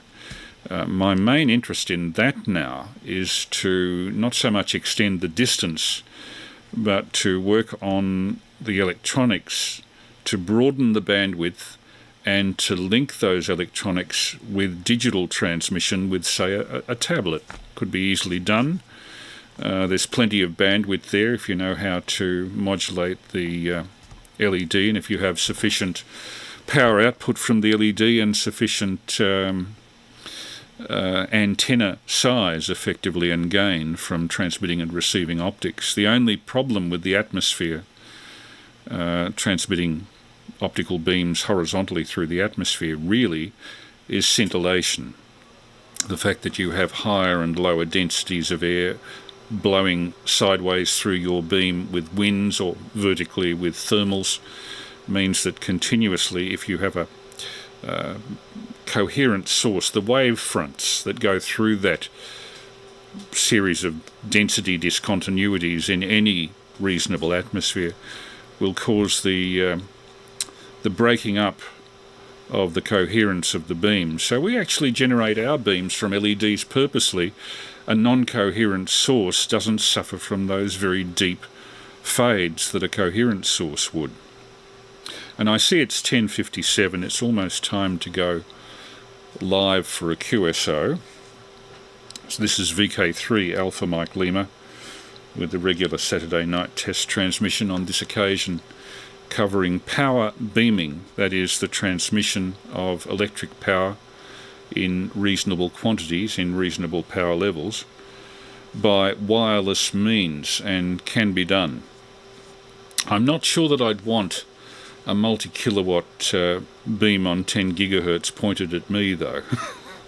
The possibilities of things going wrong are as exciting or as alarming as they are exciting. I'll just transfer my monitoring to the mixer so I can hear people on 2 meters. Get myself the necessary pencil. 10:58. We're 2 minutes from QSO time. I hope everybody enjoyed the Hamfest at Moorabbin today. I know that several people who look in on these transmissions came up to me quite out of the blue, people who I had not met and was not aware of, and I was very appreciative of the fact that they expressed enjoyment of the information I try to convey on these Saturday night sessions. I'm not a teenager who's looking for huge numbers of hits, although it's nice to know that at least there is a specialist audience for this sort of stuff that I'm conveying.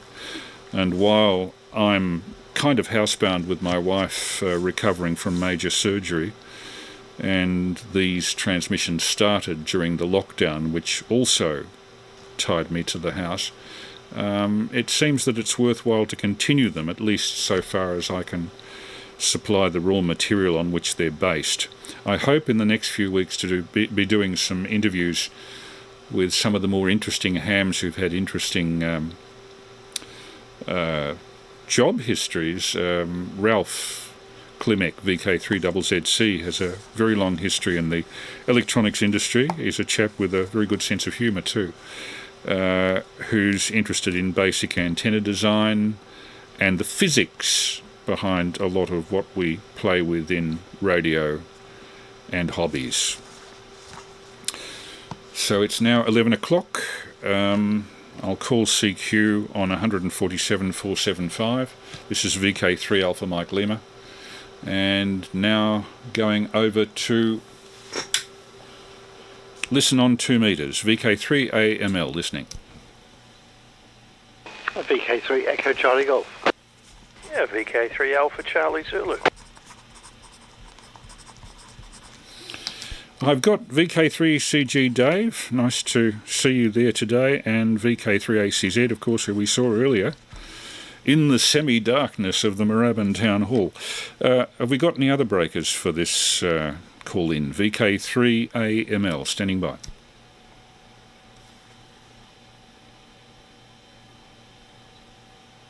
Nothing heard at this location, so first thing I might ask you, Dave, is apart from any queries you might have over the power beaming that we were talking about during this transmission, how you went with acquisitions from the Moorabbin Hamfest, VK3CG and Group, VK3AML. Yeah, VK3AML, VK3ECG. Good evening to you, Peter, as well. Yes, it was nice to see you there, Chris, and a few others. My friend Morris was there at DOC, and who I hadn't seen for a while. I mean, since he retired, it's been we've been pretty much in lockdown, so where a lot of those sort of occasions have not been possible. But fascinating. Oh yes, I mean I was a little surprised. I thought there'd be a lot more people there, actually, given that it was an event that had been obviously haven't been many Hamfests around for quite some time. But I suspect there are lots of other reasons why people aren't necessarily attending all those sorts of things straight away. Yes, it's very dark, and the story about the lighting issue is really very interesting. But it was dark outside with the dark clouds and the sky, and it was dark inside with the illumination. And as you pointed out earlier, looking in the boxes under the benches was a little bit tricky. I managed to come away with a few bits and pieces that were sort of odd little boxes with some bits and pieces on them, and I managed to find a desk microphone that I've been looking for, actually, to complement my icon. So that was the sort of major things, but and I found a little some lithium cells in a pack, which I think will be quite useful for taking out portable and that sort of thing. At least that's my plan. Always good to have a spare battery pack. I've got one that I put together from a modelling shop and rewired and putting that and some power poles on some of the thick cables was pretty tricky, but I managed to sort that out. And yeah, so I had a look around at some bits and pieces, and I just trying to reinforce some of my portable operations. What I was actually looking for was a whole heap of antenna insulators. I mean, I know I can make them, and I've done that out of bits of nylon sort of kitchen cutting boards and things like that, and just made a simple insulator. But I'd sort of thought I might find some little egg insulators or little dog boat insulators or something like that. But no, there's nothing that caught my eye in that space. But otherwise, it was an interesting occasion. And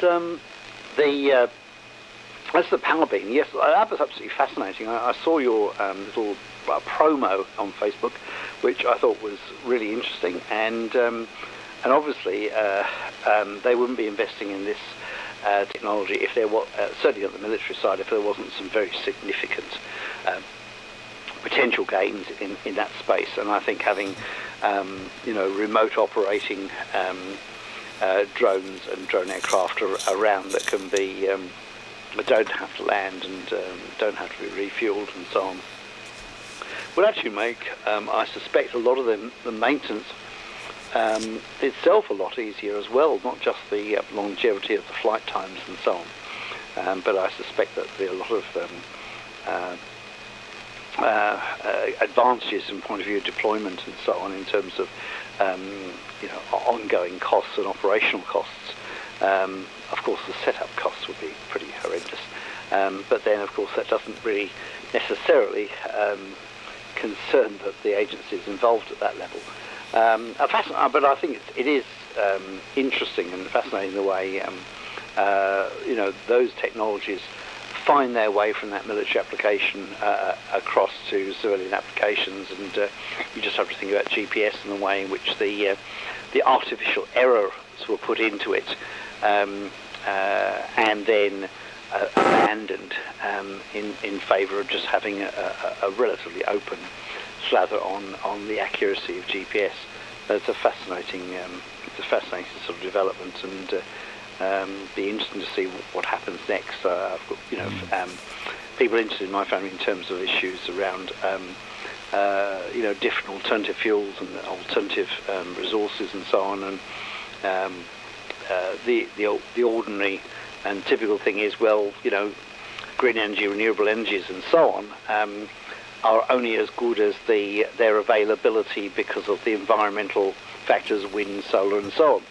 But of course, the whole point about power beaming, as pointed out, was that does away with those limitations.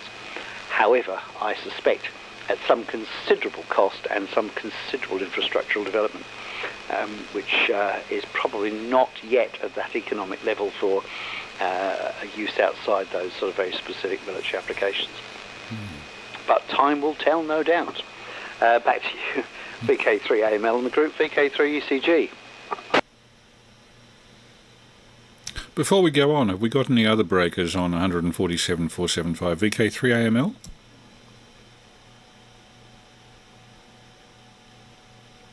The reason that I'm calling actually is that a few people at the Hamfest today said that they must call in. And I was hoping there'd be some others, but anyway, it could be that they're a bit shy of being streamed onto YouTube. I can understand some people being nervous about that. Yeah, egg insulators, if you want them, the black ones that are UV stabilised to get sunlight seem to be completely good for RF.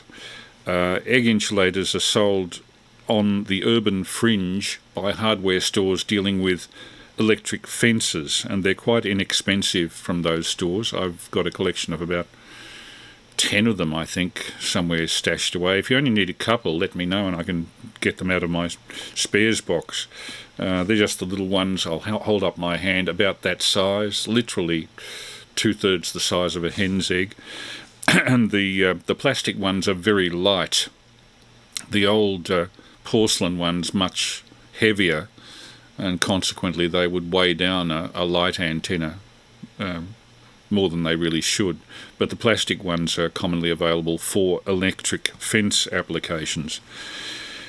Antenna insulators, boxes. Yeah, I was looking around also for component boxes, because things like die-cast boxes are fearfully expensive. Commonly a die-cast box of about 8 inches long, 3 inches deep. I can't think of it in millimetres. I still think in imperial, unfortunately, but a largish die-cast box could easily cost you $30, and sometimes that's more expensive than the project that they're intended to hold. Your friend Morris, I don't think I met him. Interesting.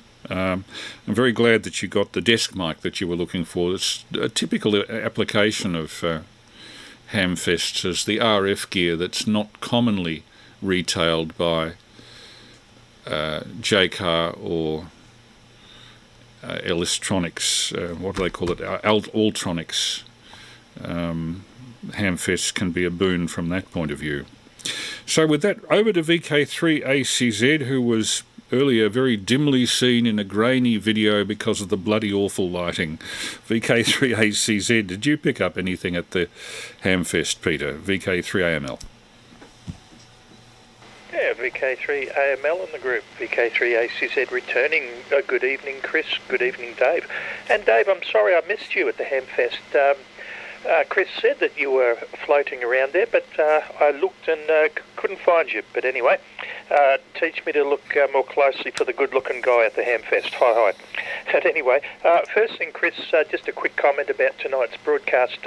Boy, you're intent on making sure that I don't get any sleep tonight. I won't be able to stop worrying about this death ray that's going to destroy your whole cities. Hi. Yeah, had a bit of a chuckle at that part of it, but otherwise very interesting as always.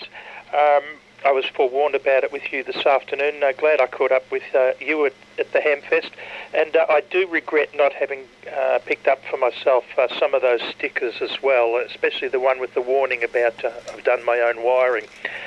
All pretty good that was. I've got to say I was surprised that it didn't seem to have the amount of gear that it had last year. Last year's was my first Hamfest, or was it the year before? No, I'm not sure. We've been locked up so many times. I know it's only my third Hamfest. I went to Warrnambool at Christmas time, was fortunate enough to be able to do that. I was pleased that I was able to have a talk with Peter, Quebec, India, and as well the other Peter, Yankee Echo. I had a couple of nice little chats with them. I look forward to perhaps sitting down with them at some later stage, especially Peter Parker, and picking his brains about all sorts of things to do with QRP operation and all that. I actually had a 20 metre, a 5 watt. Well, his way to me, I gave him a 5.3. He was in Massachusetts on, when was it, on Thursday afternoon, was it? Or was it, looking at my lookbook? No, it was yesterday. Oh, time flies when you're having fun. But he was running an 818, this particular fella in Massachusetts, not far from Springfield. I was very happy about that. I'm sure Peter Parker would approve. Although, no, he wouldn't, because it was the whole 6 watts. He wasn't running at reduced power from that as well. The 2 kilowatt amplifier sitting there worried me a little bit with the, what was it, $7,500 price tag on it. I hardly bore thinking about that one. But some people have got plenty of money, obviously. And Dave, I'm wondering if you, that battery pack you're talking about is the one that Paul was selling there, 3AHM. I've got one of those myself, and very handy for when I set up in the back of my car and run my 100-watt radio on that for extended periods. It hasn't run out of juice yet. It's been pretty good. But if that's the one you've bought, well, I don't need to recommend it to you any further. All pretty good. Anyway, enough waffle for the first over.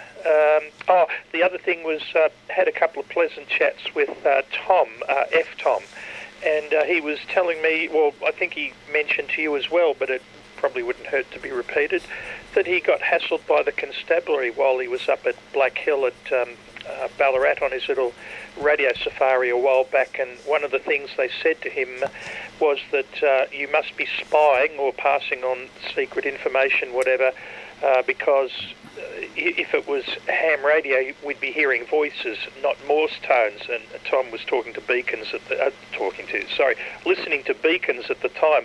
So all a bit of a worry. I mean, for the number of times I'm out portable in places like the Upper Gully football ground and all that, and I've seen the divisional vans go past, I've never thought that I might be accused of passing on spy information. Forget the fact that a carefully worded email would do a much better job than standing out in the open with the squid pole in the air. But anyway, enough waffle for the first over, Chris. VK3AML in the group, VK3ACZ. Have we got any other breakers for the group? VK3AML? Hopefully somebody will join us. No, just the regulars. Okay, with Peter, yes, I spoke to him briefly at the Hamfest. Also spoke to 3BOT Stan, who's apparently about to move from Frankston to Chelsea Heights, which may give him a bit more connection in this direction, and a bit more height. 2 kilowatts for $7,500. Now, imagine if you put $7,500 into an antenna, how much better that would be than running 2 kilowatts. I mean, 2 kilowatts is what, 2 S points? 3 S points up from 400 watts. No, it's not even 3 S points, it's 2. And not necessarily very clean. Most wise people who buy a 2 kilowatt amplifier underrun it to the point of only about 900 watts or so, just to be sure that they've got a bit of headroom and low distortion. But yes, the whole concept of a 2 kilowatt amplifier in this country where the legal limit is 400 watts is a little dicey. I know that a lot of people are using that, but the thing that worries me is that those sort of appliances frequently attract bother boys, people who don't really know what they're doing, either in terms of safety, because when you get to that power level, there are serious concerns about safety for people near the antenna, including the operator, and legality. Tom, I have a great deal of respect for. Yes, he told me that story about the constabulary pulling him up when he was up Black Hill outside Ballarat. I've had close calls in the past which I've short-circuited by ringing the police first after people have asked me what I'm doing. The most outstanding example was some 30 years ago. I decided it would be a good idea to get a 1-watt handheld CB radio and bolt the radio to the driven element of a 20-element 476 megahertz beam, which I built myself, and then stick the thing on a pole and operate the radio by a remote control on-off switch and microphone. So the only cable coming down from the beam antenna was actually the audio and control line. Anyway, it looked strange, handheld on a long vertically polarized beam with the audio cables coming out the back and sitting on top of a piece of 1-inch doweling that was about 14 feet long, high, holding it, like old Father Time with his big crook. I would take it to the highest point near me back in my Surrey Hills days, which was Ben Warren Street in Surrey Hills.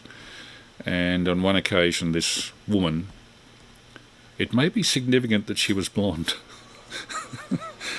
I hope I'm not insulting blonde ladies that are watching, but this particular one was a worry. She said to me, "I've seen you."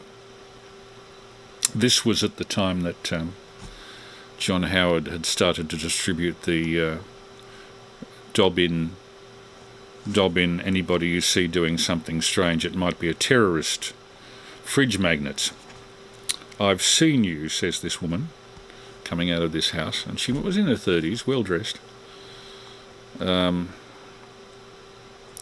I said, "Well, yes, madam, and why would that be a worry to you?" "I've seen you, and for all I know," she said, "you're communicating with Afghanistani submarines." Afghanistani submarines. So I said, "Well, madam, this is a 1-watt radio working off dry cells." And I pulled the thing down and showed her. And I said it can, at the best, on this frequency, it can get through when the atmospheric conditions are right. "I have spoken to Warrnambool." "Oh, you've spoken to a coast from here, have you?" she said. And I tried to think how I'd reply to that, and I said, "Well, Afghanistan is a landlocked country. I don't believe they actually have any navy, and certainly no submarines." And then she said, "You seem to know a lot about Afghanistan." So what can I do? I packed it up, I went home, and I decided to short-circuit the possibility of trouble by ringing the local constabulary, and I recounted this whole story to a lady who was obviously a female policewoman, female police officer on the inquiry desk. And she started to get the giggles. And I said, "I'm just a CB operator," and I sounded rather pathetic. I suppose I can sound rather pathetic when I want to. And she burst out laughing, and she said, "Don't worry, if the lady rings us, I'll how did she put it? I'll jot it all down on a piece of paper and then throw the piece of paper in the little circular filing cabinet sitting in the corner of this room." I thought that was greatly relieved. But a blonde woman. It's given me a prejudice against blondes that probably won't leave me. Ben Warren Street, Surrey Hills. If anybody else wants to do VHFDX, beware of Ben Warren Street. Sorry, that was a rather lengthy description, but if Tom, FTOM, if you're ever listening to this, you have my sympathies. With every good intention, the road to hell can be paved. VK3 ECG and group, VK3AML. Yes, VK3 ECG returning. Yes, well, there are some extremely strange people around with some strange ideas, but I don't think it necessarily pertains solely to issues around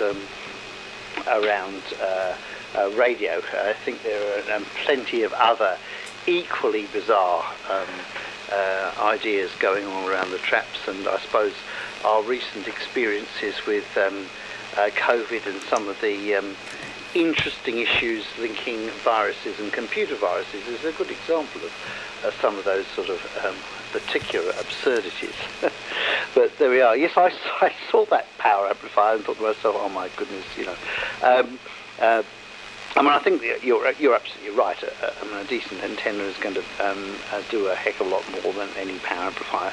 Of course, I suppose if you have a decent antenna and a power amplifier, then you might be getting some significant changes. And that, well, Australia is a long way from a lot of other places, but doesn't seem to hurt us on the long path, Peter, does it? Particularly in the afternoons on 20, where again things have been pretty lively from my listening around and working a few stations. But yeah, I think the issue really is, and I like the point about the EMF and of course the increasing regulations these days about antenna proximity and electromagnetic radiation. And some years ago I did a sort of bit of a review piece on EMF and health, but the evidence is actually relatively poor. That's not to say that the radiation or electromagnetic radiation can't interfere with cells. However, the energy levels required to have any real thermal effect are really quite considerable, and the thermal variation in cells just by ordinary everyday swings around your ordinary homeostasis of body temperature is probably likely to be within the sort of range of fluctuations anyway, given the power levels we're talking about. There were a whole series of studies that were done about leukemia in children, and then but a lot of them were epidemiological and didn't actually measure any of the levels. Well, you could hardly do that over the long periods required. So it was all sort of estimates on distance from power lines and what the expected levels might be, which didn't take into any account how long the children were actively in those areas, or whether there was any other screening effects that might have actually protected them. But it doesn't seem to be very good evidence in adults in cancer and so on, although every now and then people do allege these things, and the trouble with those sorts of associative studies where you can't necessarily prove causation is that there are endless possible associations, and people will come up with them from time to time based on it must be this because the coincidence has happened. I remember, I think recently, there was a little while ago, wasn't it, there was the ABC and the breast cancer scare and so on, where a significant number of people at a particular location developed breast cancer, although apparently the epidemiologist said that was not actually out of the ordinary range of possibilities for a common disease with people of a common age, and it certainly was stayed within the coincidence range anyway. But these things don't seem to necessarily be understood by a lot of other people. I've always been interested, in fact, in the mag loops, because of course the fields in relation to mag loops are in fact incredibly strong. And particularly if you're trying to adjust the tuning for them, they're incredible narrow bandwidth, and of course there you often have your head right in the middle of the loop, on you. So I suspect that you're going to have some significant EMF there. But certainly, whilst we worry a lot about CT scans for ionizing radiation and so on, people don't have the same concerns about MRI scanning, for example, where you're in some incredibly high power fields, incredibly noisy machines as well. I've been through an MRI and absolutely horrendous noises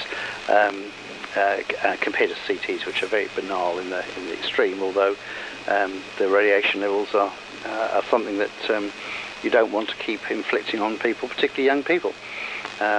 Unfortunately, when you reach our age, chaps, then people are somewhat less restrictive about CTs on the grounds. We probably haven't got as many years left to have a problem, if you see what I mean. But there we are, back to you, Chris. VK3AML and the group VK3ECG. What a cheery thought. Oh, but it is true. I must admit I am intensely enjoying my retirement, even if, the expectation of declining health and reduced time is there. I'm making, I think, better usage of this time than I have at any other time in my life. Having worked for public service organisations a lot of the time,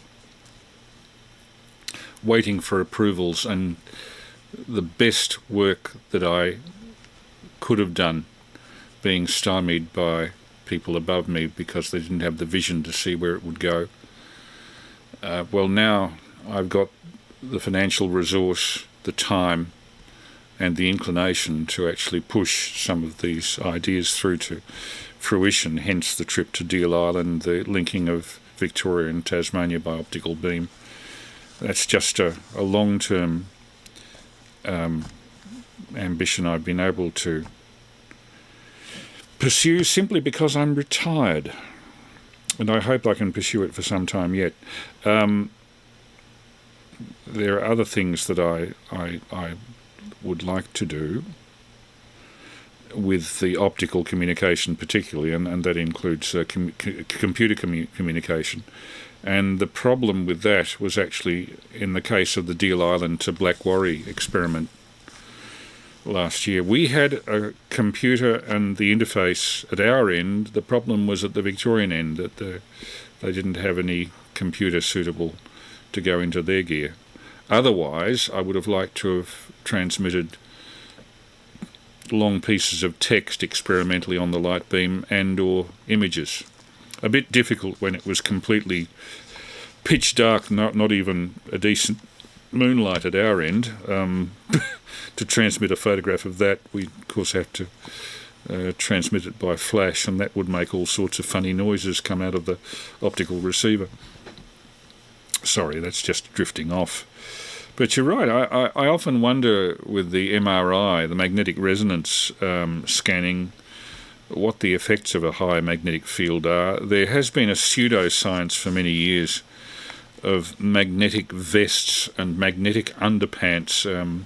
One particular company was advertising them on Bert Newton's morning show during the 1990s. They had items of clothing apparel lined with multiple, I think, high Gauss cobalt magnets, all inside glued in. And this is supposed to have some relevance to your personal makeup because hemoglobin is based on iron, though whether hemoglobin is actually magnetic is a moot point. And I believe that there is some evidence that a strong magnetic field across the head can interfere with thought processes to some extent. I don't know whether it'll ever enhance it. And mag loops, I think from the limited reading I've done on EMI exposure to high radio levels, the problems increase with increasing frequency because your body size becomes resonant with the frequencies after you go above about 6 meters, above about 50 megahertz. And by the time you get up to 10 gigs, the possibility of coagulating the visual humour inside the eye becomes a worry. I was just thinking when I was looking at that thing about transferring 1.6 kilowatts with a dish that it seemed to be only about somewhere between 2 and 4 meters in diameter, that the flux density there would be easily enough, surely, to do some permanent heat damage to anybody who stepped in front of it at those power levels. Did they say it was operating at 100 kilowatts?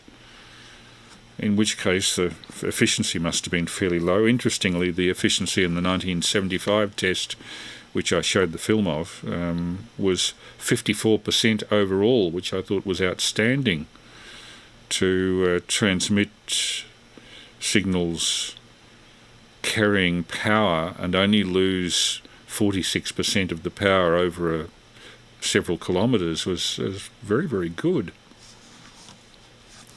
And an 80-foot dish used for transmitting, well, as you say, the infrastructure required to support this sort of thing will limit it to very specific applications to start off with. But there's every indication that the cost of high-power lasers is dropping, and the equipment to support them, photodetectors and whatnot, are being produced in increasing quantity. One telltale thing about that I noticed when Mike, VK3AML and I were first importing Luxians, the two of us were, I think, the first importees of Luxian very high power LEDs from America, and we had to get a clearance. We had to have Mike go through a security clearance with the American and Australian military to import them. That was in about 2001. Not all that long ago.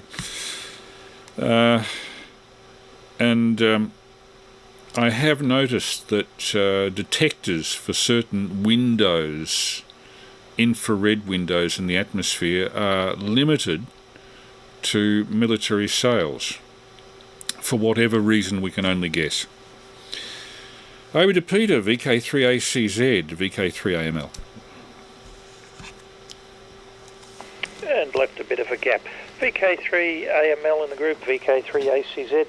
Yes, and well, the first subject that I'll comment on was the MRIs. Yes, experienced that once myself. I found it wasn't so much the noise, because I was given a good pair of headphones to listen to, I had a choice of music or radio stations, but it was the twitching of the muscles. It was the muscle fibres firing off that made me really want to bend the leg that was being particularly scrutinised.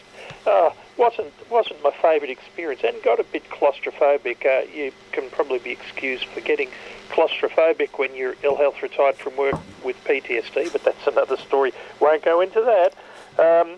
And something to do with being senior citizens came up in the last couple of overs too. Yes, well, as Claude Jeremiah Greengrass used to say, we're nearly old age pensioners, Chris and Dave. We're getting there. But I will say one thing. I take a fellow to a community meal at the same place where we have our Sherbrooke Radio Club meetings, Chris, and of a Thursday. And this community meal, this fella is turning 100 on the 24th of this month. He's deaf, he's very frail, he hobbles along. He's a picture of inspiration in that he's obviously made it to 99 and 11/12 by his tenacity to life and exuberance, enthusiasm for things and all that. But it gets to a point, I often look at him and think, I don't want to be 99 and 11/12, I really don't. But earlier on, Dave, you mentioned how 20 metres has been going, and yes, the big thing I notice at the moment is that it's even better than it was this time last year, and it seems to, Europe opens up at about 2 p.m. local time now, where it was, oh goodness me, well in summertime of course, and I know that's because of the shadow and all that, MUF and whatnot has changed, but in summertime, you know, even without daylight saving, it was still around 5, 6 p.m. that it was starting to open. I do regret that I've not done any 10 or 15 at all this week. I've been so busy with hospital visitation to this lassie that I've mentioned before, who's got a horrible prognosis and all that, and because she's sitting there vision impaired and not getting a lot of stimulation from the staff in Box Hill Hospital, I tend to find it's important to go and visit with her. But anyway, something I did manage this week, and I've really enjoyed the contacts I've made on 20 metres to your old country, Dave. M6 Golf Lima Juliet has come up a few times, Sean, and he's running 10 watts. And he's putting out a massive signal, because I'm usually giving him 5.9. Mind you, he gives everybody else a couple of S points or thereabouts better than what the reverse. So I tend to believe him when he says he's running 10 watts. I had a contact with Majorca this week, which I only remember, I don't think I've ever heard of before, except for that's where Christopher Skase ended up. And Perth, Scotland was a nice one to get a hold of as well. So yeah, the caudal hops or whatever it is that happens on 20 metres are still being enjoyed. And Chris, your Afghanistan submarines, that had me laughing. The next door neighbours would have heard me laughing in the shack while you were describing that to us. So all good. Enjoying tonight's broadcast and the after talk, even if we can't persuade any others to come up and join us.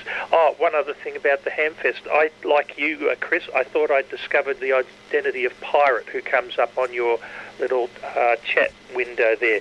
And of course it was Greg, but no, he assured me it wasn't him. He's VK3 Pirate, not just Pirate. But anyway, mystery was nearly solved for a few moments.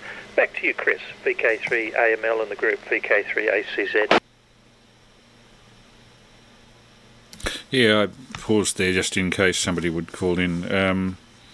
M6 GLJ, and he's doing 10 watts and he gets a very good signal out, the first thing I would ask him under those circumstances, and you might like to tell me next time around, Peter, is what antenna he's using. Is he out in the country, outside the major cities, on a property somewhere?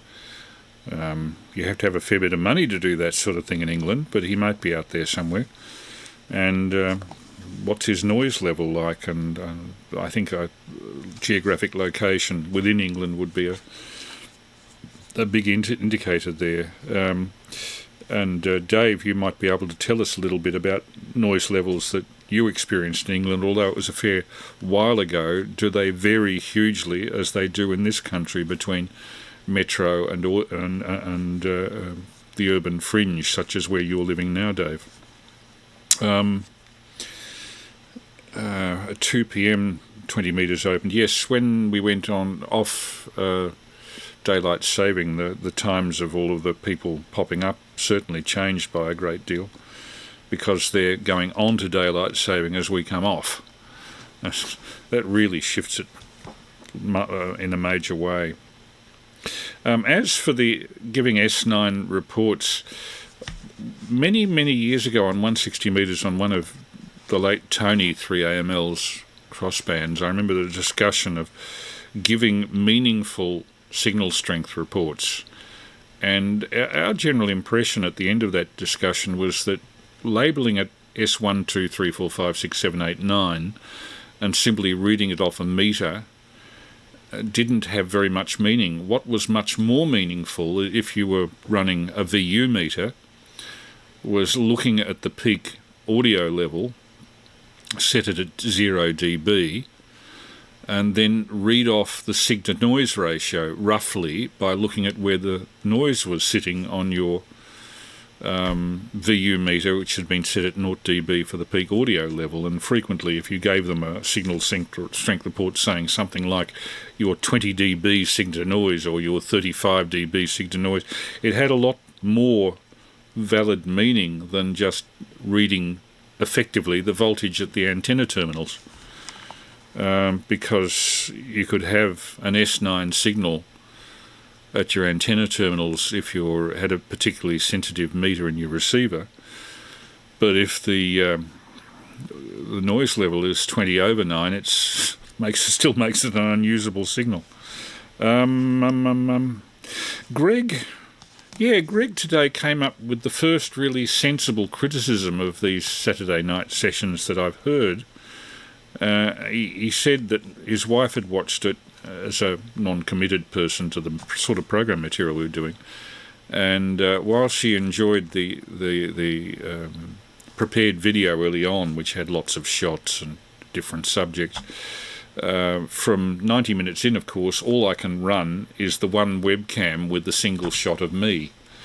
I only have one webcam. Now, people aren't used to watching an unchanging scene with one person's head and shoulders, and I'm starting to wonder if I should invest in a second webcam, whether my video card has provisions for that, and whether I can switch occasionally from one webcam to another just to vary the scene, to put a webcam further back with a general view of all of the gear in the shack operating, and then switch to this mid shot for pictures of me and what I'm doing with equipment here, only occasionally.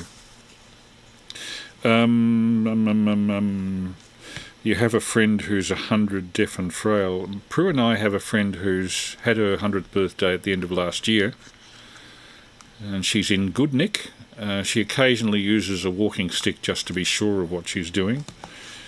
I think the secret with her is that all of her antecedents lived well into their 80s, some into their 90s, so she had that predisposition to living a long life.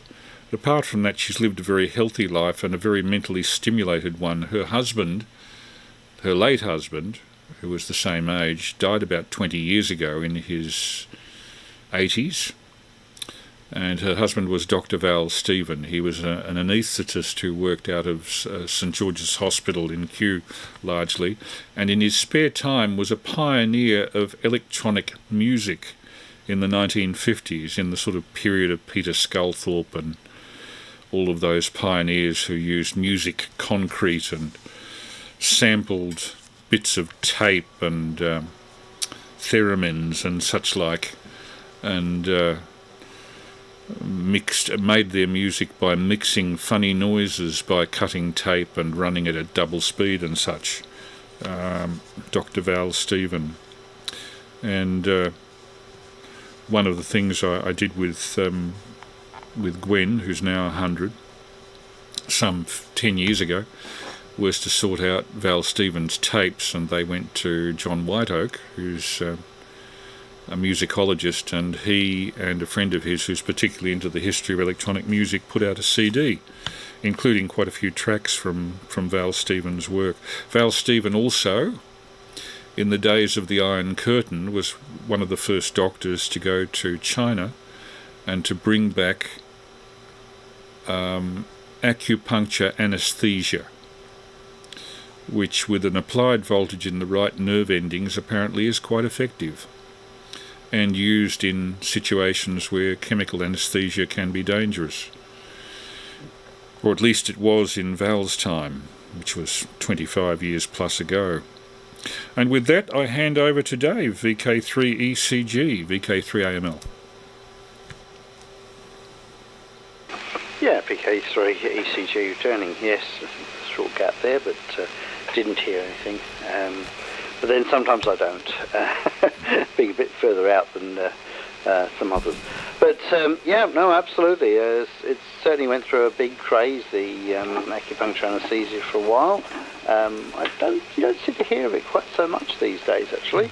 And there still was, the evidence base was quite interesting, and a lot of people swore by it, and others said, well, the actual evidence doesn't seem to be that great, but some quite significant procedures were carried out under it, interestingly enough.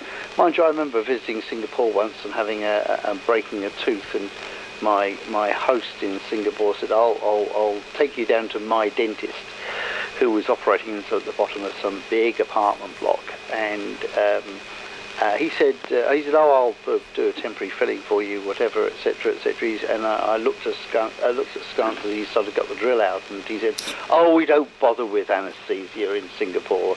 You just let me know if it hurts too much, and I'll. Actually, he was very good, I have to say, but it's the first time in my life I'd ever had that sort of work done without any form of dental anaesthesia. but there we are. Yes, I do know what you mean about the retirement issue. It certainly does give you a lot more scope and things. And unfortunately, at the moment, I'm not getting an awful lot of time out, as it were. I'm right in the middle of a big teaching block at the moment, so that's quite fun to do. But it means that the last couple of weeks I've had sort of 2 days of solid teaching, and that when I'm running everything all myself, and that does take a bit of time and challenge. But after this coming week, that will be finished, and I shall be able to settle down to a few other things for myself, as it were. Yes, I mean, you're absolutely right. I mean, the sort of power density issues and heating effects, and certainly as the frequency goes up and the wavelength goes down, I mean, you're going to actually deliver a lot more energy, and you're going to get a lot more heating effects. And there's no doubt that heating will cause damage. Actually, the body's remarkably good at repairing itself from some of these things. So we're very interested to see what the long-term effects of those things are. But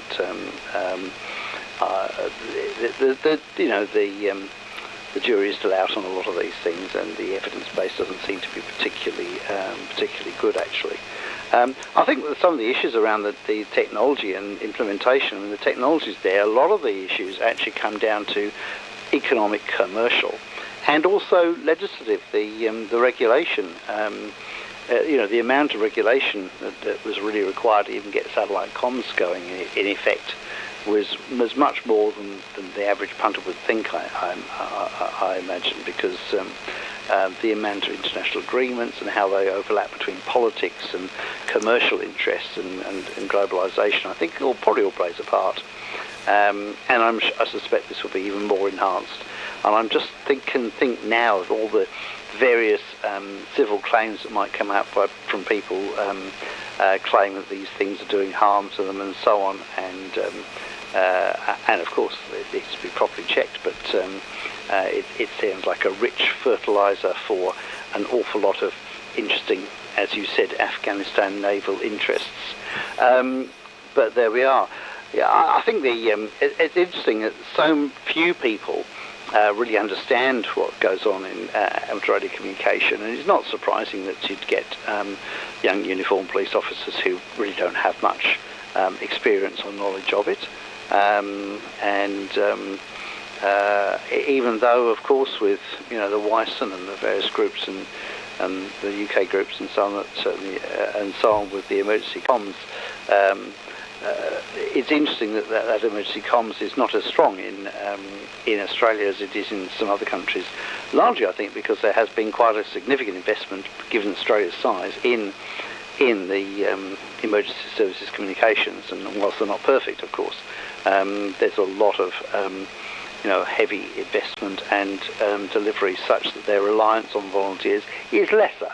Not completely gone, but is lesser. And of course, we've had a number of significant issues to make that clear. I do remember the magnetic clothing, and there were all those magnetic bands for rheumatism and things like that. And again, I think the evidence base was extremely poor. But there we are. Going back to the issue around efficiency, I mean, and talk about that sort of 54%. Of course, a lot of people claim that that's actually very poor. In fact, it's pretty good in this sort of electronic world, but you've also got to look at it in terms of what I call the gross energy transfer anyway, because if you have a relatively unlimited input energy source from space solar, really the efficiency issue is not the critical point. I suspect it's more about the collection of the energy from space solar, and if you could do that effectively, with obviously you'd get increased transfer if you could improve from 50 to 60%. But at the end of the day, if you increase your collection by 50%, it would be largely irrelevant what the overall efficiency situation was. And I was thinking about your comment about the S9 signals. I'm amazed how many people, when I was only running 10 watts, were giving me S9 signals, and I am convinced, there's no doubt about it, that my signals were way, way weaker than many other stations they were working. In fact, they had some difficulty copying me. I still gave me a 5.9, which I think is actually not particularly helpful. I don't care if my signal's 5.3. If I'm getting the message across and I'm running 5 watts, well, that's great. I don't need to have a 5.9 signal to be satisfied with what I've been able to get out and so on. Mallorca, Peter, yes. Now there's an interesting place, and I've been there once. It was a sort of one of the typical sort of British holiday destinations, but I didn't go there in summer. I went there in the dead of winter, and it was amazing. I was revising for a big exam I had, and my wife said, well, why don't we just go away somewhere? It's middle of winter. So we took a very, very cheap package holiday to Mallorca, and I think it cost us something like, would have been, even in those days, probably about $100 or something like Australian dollars. It was amazing. And this was full board at a hotel on the north coast of Mallorca. And this included flights and everything else. Right in the middle of winter. It was cold. Even though it's Mediterranean, it was cold. And the hotel was entirely occupied by retirees who clearly locked up their house in England, turned the water, electricity off, whatever, and had just gone over. Many of them were staying there for 2 or 3 months over, November, December, January, February, whatever. And they said, it was much, much cheaper than trying to live in the UK during that period in their house, which is sad. Apart from the fact we went for some lovely, I did a lot of revision, of course, but we went for some lovely walks on the coast, and so it was actually a very, very interesting place once you got away from the all the retirees on their sort of enforced migration south to the Mediterranean for winter. And the other thing was lots and lots of feral cats. But actually, it was just that very typical Mediterranean climate, and it can get cold in winter, but it was also extremely pleasant, and you couldn't have even gone away for the weekend in the UK for the same money. It was quite extraordinary. And on that note, back to you, Chris. VK3AML on the group VK3 ECG.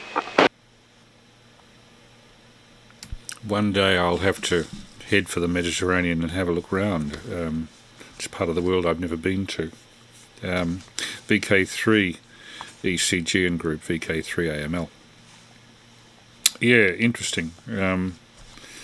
I note a very large number of British expatriates are now living in warmer climates, not just Australia, but Spain particularly. I know that Peter 3ACZ regularly speaks to English expatriates in Spain. In fact, most of the people working on 20 metres that I've heard that are English are actually not in England, they're in Spain. Maybe it's a better path, but I suspect it's because they have more cheaply got themselves more acreage in Spain, and the local councils are probably less stringent in their banning of nasty antenna structures, particularly for 20-metre beams. Claims of harm. Unfortunately, as we move into a more and more technical world, even the instance of power beaming, transmitting electric power without wires, is bound to create a huge backlash with the hocus-pocus, mumbo-jumbo, uneducated, new age woo people. People who believe in slapping fish together over patients to get them well and chanting Om with their fingers held in a way that I'm showing on the webcam. I become terminally cynical about some of the people there, and the less nasty aspects of it I've actually experienced. Whenever you put an antenna up here, people will immediately expect you to be the source of whatever electrical problem they've got. And on one occasion, I even got a chap a couple of doors down who claimed that my transmissions were affecting his refrigerator. Now, I can't quite work out, what can I do? Does my transmission make his refrigerator door open unnecessarily, or does it affect the switch circuitry on the motor that compresses? I have no idea how these people get these ideas, but they're definitely very difficult to shift once they're there. And what did the damage with that particular chap is that, having come to that conclusion about my transmissions himself, he started asking neighbours, have you noticed the same sort of problem that I've got from that antenna, pointing at my antenna? And they've, in some cases, talked themselves into problems as well. So now, as I think I've said many times, when I modify the antenna or put it up higher, I always leave it a few weeks with nothing connected to it, so that if somebody comes to me, or I hear of somebody who suspects that I'm causing interference and there's nothing connected to the antenna, I can honestly say they've got imaginitis. Or the way you do it, Dave, Peter, by taking your equipment to the southern end of the Dandenong Ranges, away from prying eyes and noise sources, probably is wise, keeping it away from home. One question, Peter, does your wife approve of you sort of bolting out and doing these radio experiments in the evening? Presumably you tell her that you'll get home on time for dinner, and I have had experience of times when I've been away from here And Prue has complained bitterly that I didn't come down at the appointed dinner time, and it's an insult to her as the cook. So I'm very careful to observe dinner times.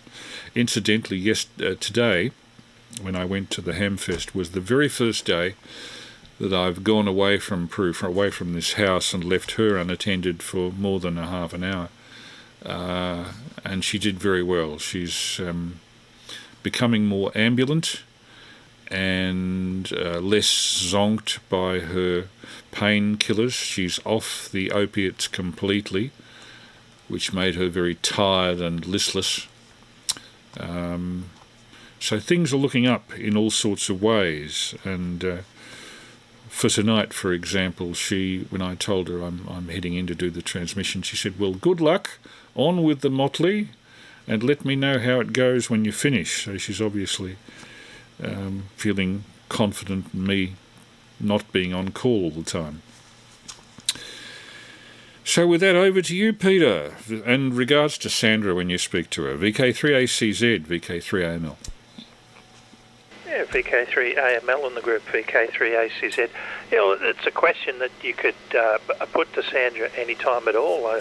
In fact, I should probably ask her, but what I can say is that she'll come with me sometimes up the hill or to the local football oval if I'm engaged in the activity when she's got nothing else in the pipeline. You know, today she had a meeting, something to do with I don't know, looking after seniors or whatever, some training course she was doing, or she'd have come to the Hamfest. But I think that she sees my enthusiasm is grounds enough to be approving. Like even when I'm sitting out by myself, if I get a new country and something I'm excited about and would probably be doing handstands if I was sure that nobody was watching me, you know, I'll always text her and say, "Hey, new country, you know, got whoop whoop," and or whatever. So I like the fact that she's doesn't see me. Well, if she thinks I'm crazy doing this thing, you know, she doesn't verbalise it. She's quite good about it all, and I can't see it as being the sort of thing that would do much harm unless you're on it 24 hours a day, of course, and that's not the case. I've been able to settle down after the first few months on air.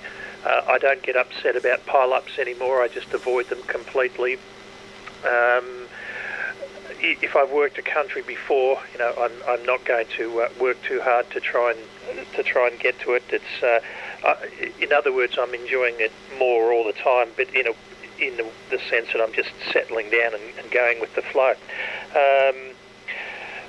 Now, you made me laugh again, Chris, when you talked about interfering with the guy's fridge. I suppose he could be thinking you're on the microwave bands and you're actually heating all the food in you're defrosting his fridge. Have you thought of that one? Oh dear. Yes. The trouble with that sort of thinking is that those people vote, and don't think it doesn't worry me, because the one good thing about the election being next week is that I won't have to continue to listen to people saying, I'm voting for X party because they're going to make a difference to climate change, or they're going to do this or that or the other thing. I'll just be so glad when it's over. Oh, and in relation to the Sean over there in Derbyshire, yes, he's got a pair of 7-element antennas, so he's gone to a bit of effort there, and I haven't bothered, and I should ask him why he chooses to run 10 watts, but by the sound of it, given that he's always got such a good signal out here with me, that he doesn't really need to run anymore. I despair a bit about the 5.9 reports too, Chris and Dave. There's one instance where I can prove that I had a lousy signal that I was told was quite brilliant. The guy in Malta put me on YouTube, and he'd actually praised me up, saying, "You've got a beautiful signal," and it was crap when I heard myself come back in the YouTube video. I don't know, maybe they don't want to hurt your feelings or something. I'm not sure what it is, but I've been given 5.9s by people that it's taken them 6 goes to get my call sign. And if that's the case, you know, it can't be the accent that they're struggling with. It's got to be the received signal. But I feel very confident, you know, when somebody on the long path to Europe is 20 over 9 and they're giving me a 9, I'm inclined to believe that my signal's probably okay. But of course, the other way to look at it too, isn't it true that it's the first number that's important, not the second one? because who cares what a gas meter is saying? And I'm not going to slash my wrists over a 5 by 1 if they're actually responding to me, and it's clear that I'm getting across, and the 5 is probably valid. So, yeah, enough of that. But and one last thing, talk about concern about magnetic wristbands and all that for rheumatoid arthritis. I'm reminded of back in 1910 when Halley's Comet came. I remember seeing some newspapers, because I was in the State Library looking up archival stuff, and there are adverts for Comet pills, which would help, if people took the pills, it would help them with any potential diseases or calamities that Halley's Comet was going to pour into the atmosphere. So there you go. Ain't it true there's one born every minute? Back to you, Chris. VK3AML in the group, VK3ACZ. Yeah, I agree with you absolutely about the looking forward to the election being over. I know what I'm going to vote. Nobody else need know exactly the pattern or the first preference. What has annoyed me this particular election is that I'm in Chisholm, which is a swinging electorate, and the sitting member Gladys Liu got in with a margin of, I think, only a few hundred votes. And from both major contenders and a few of the independents who are on the list, we have received mailboxes full of material. I think so far 6 elaborate multi-page colour-printed materials from Gladys Liu praising herself up, a smaller number from the Labor candidate.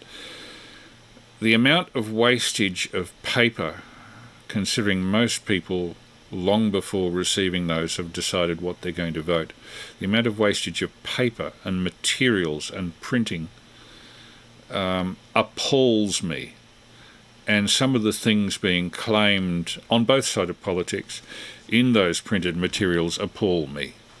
All sorts of promises of things being done with no increase in taxes at all. Garbage in, garbage out. Just, keep the stuff out of me bloody mailbox. I mean, previous elections you'd be lucky to get a single how to vote card for cheaply printed for a given party, and it'd be popped in your mailbox. One. But 6 multi-page letters sent over the course of a month to me in an electorate that must run into the hundreds of thousands. Can you imagine the wastage of money that involves? Where has the money come from? Who has provided it? Is it ultimately provided by us, the taxpayer, in which case I'm even more offended? Sorry, off the soapbox. But next Saturday I will be very relieved, no matter who wins the bloody thing, to see the last of my mailbox being stuffed with their rubbish. So there. VK3ECG and group, VK3AML. Yes, VK3ECG returning, yes. Well, that's the way of the world. And it's always interesting to go back and look at historical aspects of, what democracies are about, and there's so many different versions of it. Although the Australian system does seem to get quite a bit of praise from around the different democratic systems. But what does that mean in practice? I don't know. Yes, you're absolutely right. And most of the Spanish stations I seem to talk to, I must admit, are all UK expats, or particularly a lot of Scottish people. Of course, it is extremely cold in Scotland, so they probably deserve a little bit of warmth. And but yes, absolutely, they certainly seem to be moving to Spain in numbers. As I said, my sister-in-law lives in Spain, and I think one of my cousins has got a sort of shared holiday house there as well, and they go over quite a lot. So it's certainly very easy to do. I mean, and these are really cheap flights to go from the UK to Spain and so on. as I said, it would cost you a lot more to go from Melbourne to Sydney than it costs you to go to Spain from the UK. Of course, that may well be changing with the fuel price things and so on happening. But there we are. Yeah, so I had to zoom off reasonably early from Moorabbin because I was doing fatherly duties in assembling flat pack furniture for my daughter, which I managed to do reasonably successfully, but it meant I didn't get back to catch the very beginning of the broadcast, so I'll have to have a look at the beginning part of that a little bit later on. But yes, the battery. Oh yes, Peter, the battery I got was from Paul, but it was not one of those big packs that I think the ones that you're referring to. I just wanted one of the little tiny packs that he had with the controller and so on, and just again for the portable stuff, to give myself another little portable cell to use. So it was just a 3-1 cell pack, which seems to give over. Well, I'm measuring it just over 12, but that's not on a load, of course. But it should be an 11.1 pack, so which will be ideal, and it's really light and will suit me very well. But I did look at those other packs, the larger ones, and they certainly look very interesting. Actually, I might well have a think about something like that later on for if I do decide to run any more power. But at the moment, I'm quite happy with just running 5 or 10 watts. It's certainly been fun doing that. But obviously, you do get swamped very quickly by the big powerful stations. No chance of getting out of that one. But it was funny. I mean, I looked around, didn't see you either. Moorabbin, and I think it's the syndrome of looking down at the desks or looking underneath the desks, and less so at the people around you, which is sad in a way. But I think that's what tends to happen. But thank you for the tip about the fence insulators, Chris. That I'll have a good look around at, when I go out in a bit and see what's there. I think the other thing is those little insulating thin fiberglass posts are supposed to be very good if you want to put up, a counterpoise or something like that, and have it elevated to the ground. Although in the past, all I've done is throw the counterpoise into some bushes and sort of hope it just basically is sufficiently off the ground. And of course, it doesn't really matter in a way. You can just leave them on the ground if you're just using it as a straight counterpoise. Whereas if it's part of a matched off-center, effectively off-center fed dipole, then of course you do want to have it elevated. Again, similar with verticals, you can either do them on the ground or have them elevated. In which case you need fewer. Which is always useful. I don't know that I have many other things there. Oh yes, the radio interference in the refrigerator. The only story I remember a little while ago was doing the rounds was some woman on those housing associations, I think, complaining about a radiometer interfering with her insulin pump.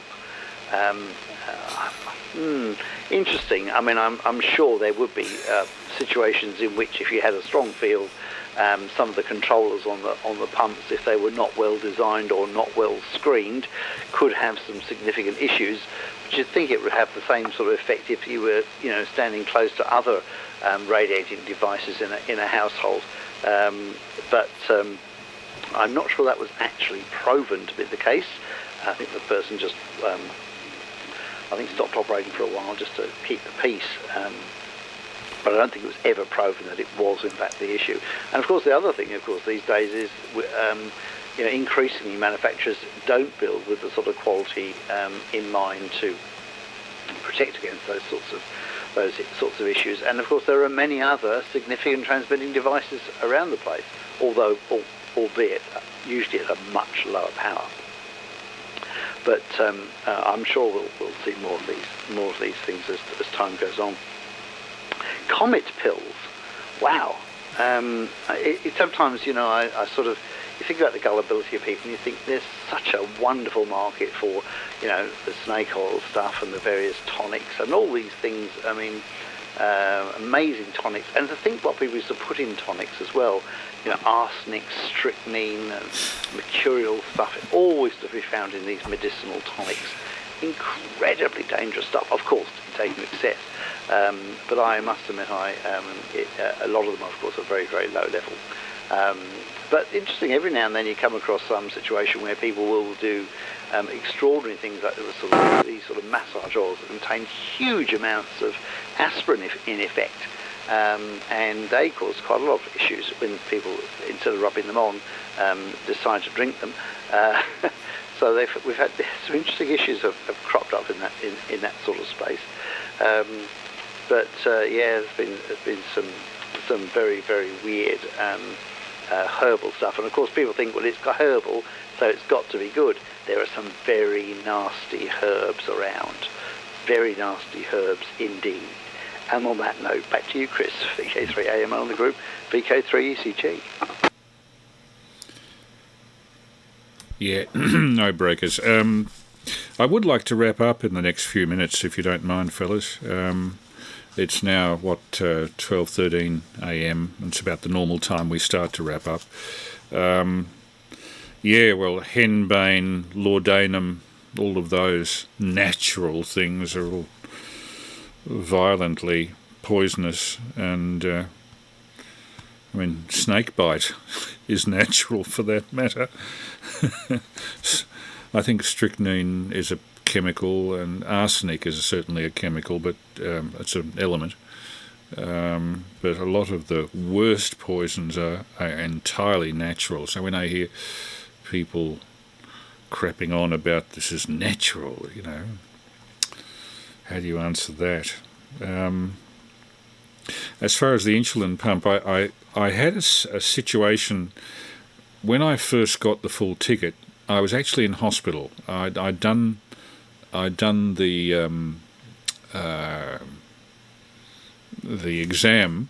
This is in 2006, but I was awarded the license while I was in hospital, and my friend Peter Wolfand and VK3RV bought in a low-powered handheld for me to use in hospital. I'd actually impaled my foot on a rake, and I had cellulitis that they could only bring into check by putting me on intravenous antibiotics. And anyway, I was in a ward with 3 or 4 other guys, including a motorcycle rider, a bikie, big bloke, in the bed opposite mine. And he'd obviously got very smashed up because they had him on painkiller drip. And I was about to operate the handheld, you know, because the window was next to my bed, and I thought, no, if I hit the transmit button and his opiate pump suddenly pumps huge amounts of opium into his system, he's likely to be propelled from this world into the next. So my debut on 2 meters was delayed by that action as a result of not wanting to kill somebody in the ward. Price of travel by air less in England. I did notice that domestic travel within the United States was incredibly cheap to what it is over here. Now, replying to some of the comments on the text on the YouTube live stream, Harbs Electronics talking about him being a night owl. Jeff Sylvester was listening. G'day, Jeff. Nice to get a few feet of video of you today, if only from the back. VK Pirate, at least I know who you are now, Greg. Ukrainians could do with your death rays. Well, it was Mr. What was his name? The hyphenated name from the 1920s who was behind that, the death ray. It was just basically a high peak power UHF beam, and I suppose that calling it a death ray gave it a certain, you know, a certain level of publicity that it never would have enjoyed if it was described the proper scientific way. NPI test, nice to hear from you. It's interesting that you found Hamfest threatening. The day was a bit confronting. Today certainly wasn't confronting. I've seen some hamfests where it gets a little bit interesting. And John Young, the Earth actually passed through Halley's Comet's tail in 1910. Yeah, I was aware of that.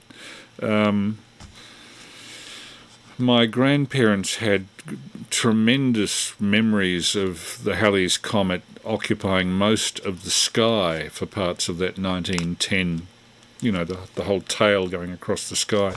So when I saw it in 1986, I was expecting something similar, and to see, as I saw, just a little tiny fuzzy patch, I was so disappointed. I've seen comets since that have been much more impressive down near the western horizon at sunset. Anyway, over to you, Peter, perhaps for a final. And if you could tell me when the next meeting of the Sherbrooke Club occurs. Now that Prue's a little bit more independent, I can certainly go more often. VK3ACZ and group. And what's the latest on their camping activities? I'd be curious to know where they're going. Apart from that, it's interesting. Tonight, I think we've broken our record at the peak period of viewing of that stuff about power beaming. We had 26 people watching, which is the most concurrently watching I think we've ever had. And we've had a total of nearly 80 views at this point. So it's obviously struck a chord with some people. VK3ACZ and group VK3AML. Yeah, VK3AML and the group VK3ACZ. Well, I was going to make this my final anyway. The night is wearing on. So, Dave, you'll have the honour of being able to tie the ribbon. First question, the next club meeting, I'm scrolling through. Trust me, I haven't put it in my telephone diary. It's the second Monday in June, because we'll all be away up the other side of Dimboola on our club radio camp for the first Monday. We've got the on-air meeting on RHA on Monday night at 19:30 hours. Be there or be square. Well, you don't have to. But anyway, that's the club business for now. Now, Chris, you mentioned before that opiate pump, and you're worried you didn't want to send him into the next world. And my first thought was, yeah, but what a great way to go. Yeah. Well, if it's morphine anyway. The comet that you're referring to back 1910, I believe, was the Daylight Comet, which was a few months, was it before Halley's? But a lot of people mistook it for it. I know an elderly relative of mine talked about this comet that stretched across half the sky and all that. Halley's in 1910 was nowhere near as brilliant, certainly not as bad as it was in 85, 86. For me, that was a big disappointment. If you saw it before Christmas, before it went round the back of the sun, apparently it actually looked like a comet, but because it was an early morning object, I didn't worry about it. I waited until the April when it came back into nighttime visibility again, and it was just a fuzzy blob, as you would know. Mainly because the comet's tail was actually pointing directly towards us or away from us as we were, which would have been one of those two, as we were looking at it. So, yeah, I didn't even know it was Halley's Comet until I noticed over a couple of nights that it had moved its position in the sky, because there are two globular clusters on the tail of Scorpio, M6 and M7, that looked pretty much like Halley's, as it turns out. And each time I look at those globular clusters at the tail of the Scorpion, I'm reminded, oh yes, that's where I first saw Halley's, and that's pretty much what it looked like. Anyway, one other thing, just last comment about the Hamfest. On the table directly opposite Joe and Julie, who are they had the flashing little LED, red and green LED lights on their table advertising the School of Amateur Radio, or Amateur Radio for Schools thing over there. There was a Kenwood handheld, a great big huge thing almost the size of a brick. I nursed a patient in 1976 who was a ham. I wish I could remember his call sign. He'd have long been a silent key by now, of course, but he had one of those and sat on his bedside table there, and occasionally he'd be talking on to somebody else at Simplex, I think it was, in the local area, but that was the first time I saw that handheld from the day or from the time, sorry, that I was looking after him in early 1976. So anyway, bit of a trip down nostalgia lane for me there, and just appreciate all the more the miniaturisation and the ability to have dual band transmitters and all that with our HTs. We hardly know we're alive, do we? But anyway, thanks again, Chris, for your usual broadcast, and Dave for being there to make it a group. Look forward to doing it all again next week. And yeah, Chris, I'm glad to hear that Prue's on the mend. That's fantastic. And with any luck, we'll hear you on Monday night. I haven't been asked by Jim to run the on-air meeting, but that's what usually happens. Anyway, 7-3 to you both. Thanks for being there, guys. Enjoyed the chat tonight. Enjoyed the watching the video and catching up with, well, at least one of the two of you at the Hamfest. But I'll be more observant next time, Dave. Cheers to you all. Have a great week. And till then, may all your news be good news at VK3AML and the group VK3ACZ. Thanks, Peter. All the best here. Nice to see you today, and it'll be nice to chat on Monday with the group, Sherbrooke Radio Club group. I'm thinking next week I'll probably do a day on the history of avionics, aviation radio. I've got quite a bit of material on that, and I can group it all together and regurgitate it, as it were, in one hit. Not a great deal more to say, except good night to you, Dave, and thank you for coming up, as always. Your input's greatly appreciated, and I'm glad to see I'm not the only person who was slightly scandalised by that $7,500 2-kilowatt rig in a country that has a maximum legal power of 400 watts. If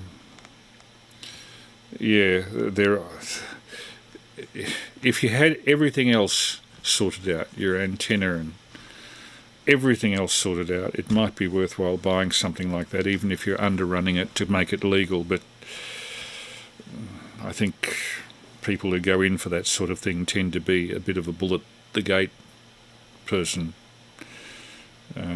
I'm personally not for increasing power levels on ham radio. I think that would be inviting problems with the general public who are not committed to the hobby, and ultimately may bring some disrepute on the hobby with the public, particularly those who are worried about EMI. Incidentally, Stand 3BOT bought a new Woxen there, and Woxens originally were just little handheld things like a Baofeng. Now they seem to be making car-based radios that are not greatly different to Yaesu or ICOM, and capable of about 40 or 50 watts, and with a digital input, I noticed on one today, dual band, and they would appear to be a cheap copy of either Yaesu, ICOM or Kenwood, and almost as good in quality.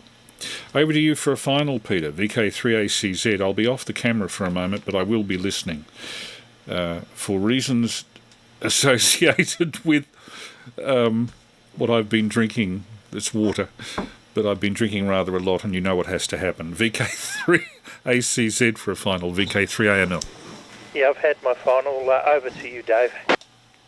Yes, fine. VK3CG. Yes, you go and relieve yourself. And I'll tie the ribbons. Yes, well, thanks very much, Chris. Fantastic. Tonight, I said unfortunately I missed the beginning bit, but I shall be watching that in a little while and picking up on that. I just had a quick skim at it earlier, and it certainly looks very interesting. And the avionics, again, will be very interesting indeed. I hope you're going to be covering all of the issues around how Whisper was going to solve the problem of the disappearance of MH370. I'm sure we all be interested in your take on that subject. And And thanks very much for putting all the material together. It was greatly appreciated and really a fascinating listen. Well, I won't hold it anymore.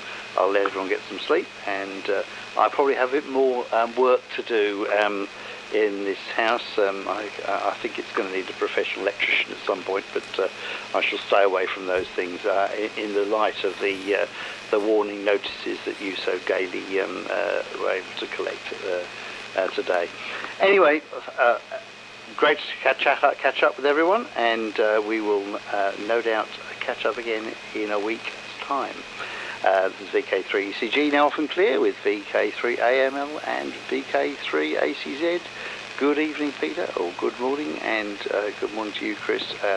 Look forward to it next week. Cheers, everyone. Bye. Yeah, all the best, Dave, and a big thank you also to the people on the text, John Young, Terry, VK3FTJS. You remember that night with the blonde lady? Yes, I'm glad somebody else actually witnessed that. You wouldn't believe the things that happen in real life unless you actually go through it on occasions. NPI test, thank you for coming on. Jeff Sylvester, John Young, and Harb's Electronics Lab in, I think in America. Nice to see you there too. And should Clint Turner and the Utah Amateur Radio Group people be watching, perhaps even Brett, all the best to you over in Utah. I know we have some viewers eventually in Britain, rarely on live, but all of the input from all of you on emails as well as by the text chat is appreciated. And I look forward, as I get more time, as Prue becomes less dependent, on putting some effort into, number one, turning these transmissions from simplex to crossband, which involves the inclusion of cavity resonator on the transmission and receiver for crossbanding, and extending these transmissions to HF on 80 metres, particularly in the evening, would give me an interesting interstate coverage that I haven't had previously. The other aspect I'll have to look into is including perhaps a portion of what we do on Zoom, so that people that are overseas, interstate, whatever, can give input in a video as well as an audio way. Hopefully we don't get too many rude finger gestures in the process. Anyway, with that, we've been on, let me see, how long have we been on? The average view duration has been 41 minutes this time, so that obviously people are taking some note of the content, which is great. And we're just coming up to 3 hours on the air at this point. You can imagine each week I have to gear myself up for this, and probably the 3 hours that I spend here of a Saturday are largely responsible for me being off the air for most of the rest of the week, assembling all this stuff. Again, great deal of thanks is due to the US Navy Research Labs, who have made the video material obviously publicly available, unclassified. There obviously are things that they couldn't talk about that I noted, like the infrared wavelength that they're using. That would be curious to know, but I suspect that they don't say much about that. And some of the finer details of fabrication technology of some of their equipment, the photo cell, or rather the photo detectors that they use for producing the 400 watts in what appeared to be a very small area of laser beam. The cooling involved with that probably involves Peltier effect diodes, I suspect, on the back of the photo cells, or perhaps even water cooling, who knows. With that, I'll say good night. VK3 Alpha Mike Lima is now clear on 147.475. Wishing everybody a very good night, and hope to see you next Saturday at 9 p.m. Melbourne time for the next instalment.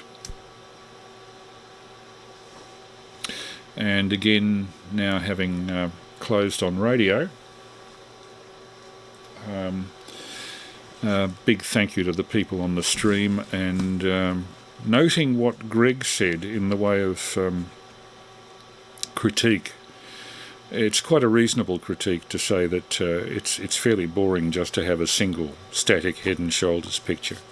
I only have one webcam. I might actually buy a second one and put it somewhere else in the room and arrange for a switcher to go switching back and forth occasionally. It would also help if, when I'm describing things, maybe sketching things out with a pen and paper, that there's a webcam above me looking down on the desk, so that I can illustrate points or even put pieces of equipment, simple equipment, together in the course of doing one of these Saturday night sessions. Okay, people, thank you very much for being with us. Thank you for watching. We seem to be building up some sort of a listenership on internet. The numbers watching do vary a great deal from week to week. I don't quite know why. The one that we did 2 weeks ago on the Greeby synchrophase, very early TRF receiver made in New York, with the film that we found of the manufacture of the Greeby synchrophase, seems to have had a huge amount of hits, nearly 1,200. Whereas most weeks we get between 175 and 250. Who knows why? Anyway, with that, all the best, people, and we'll see you hopefully next week. God willing.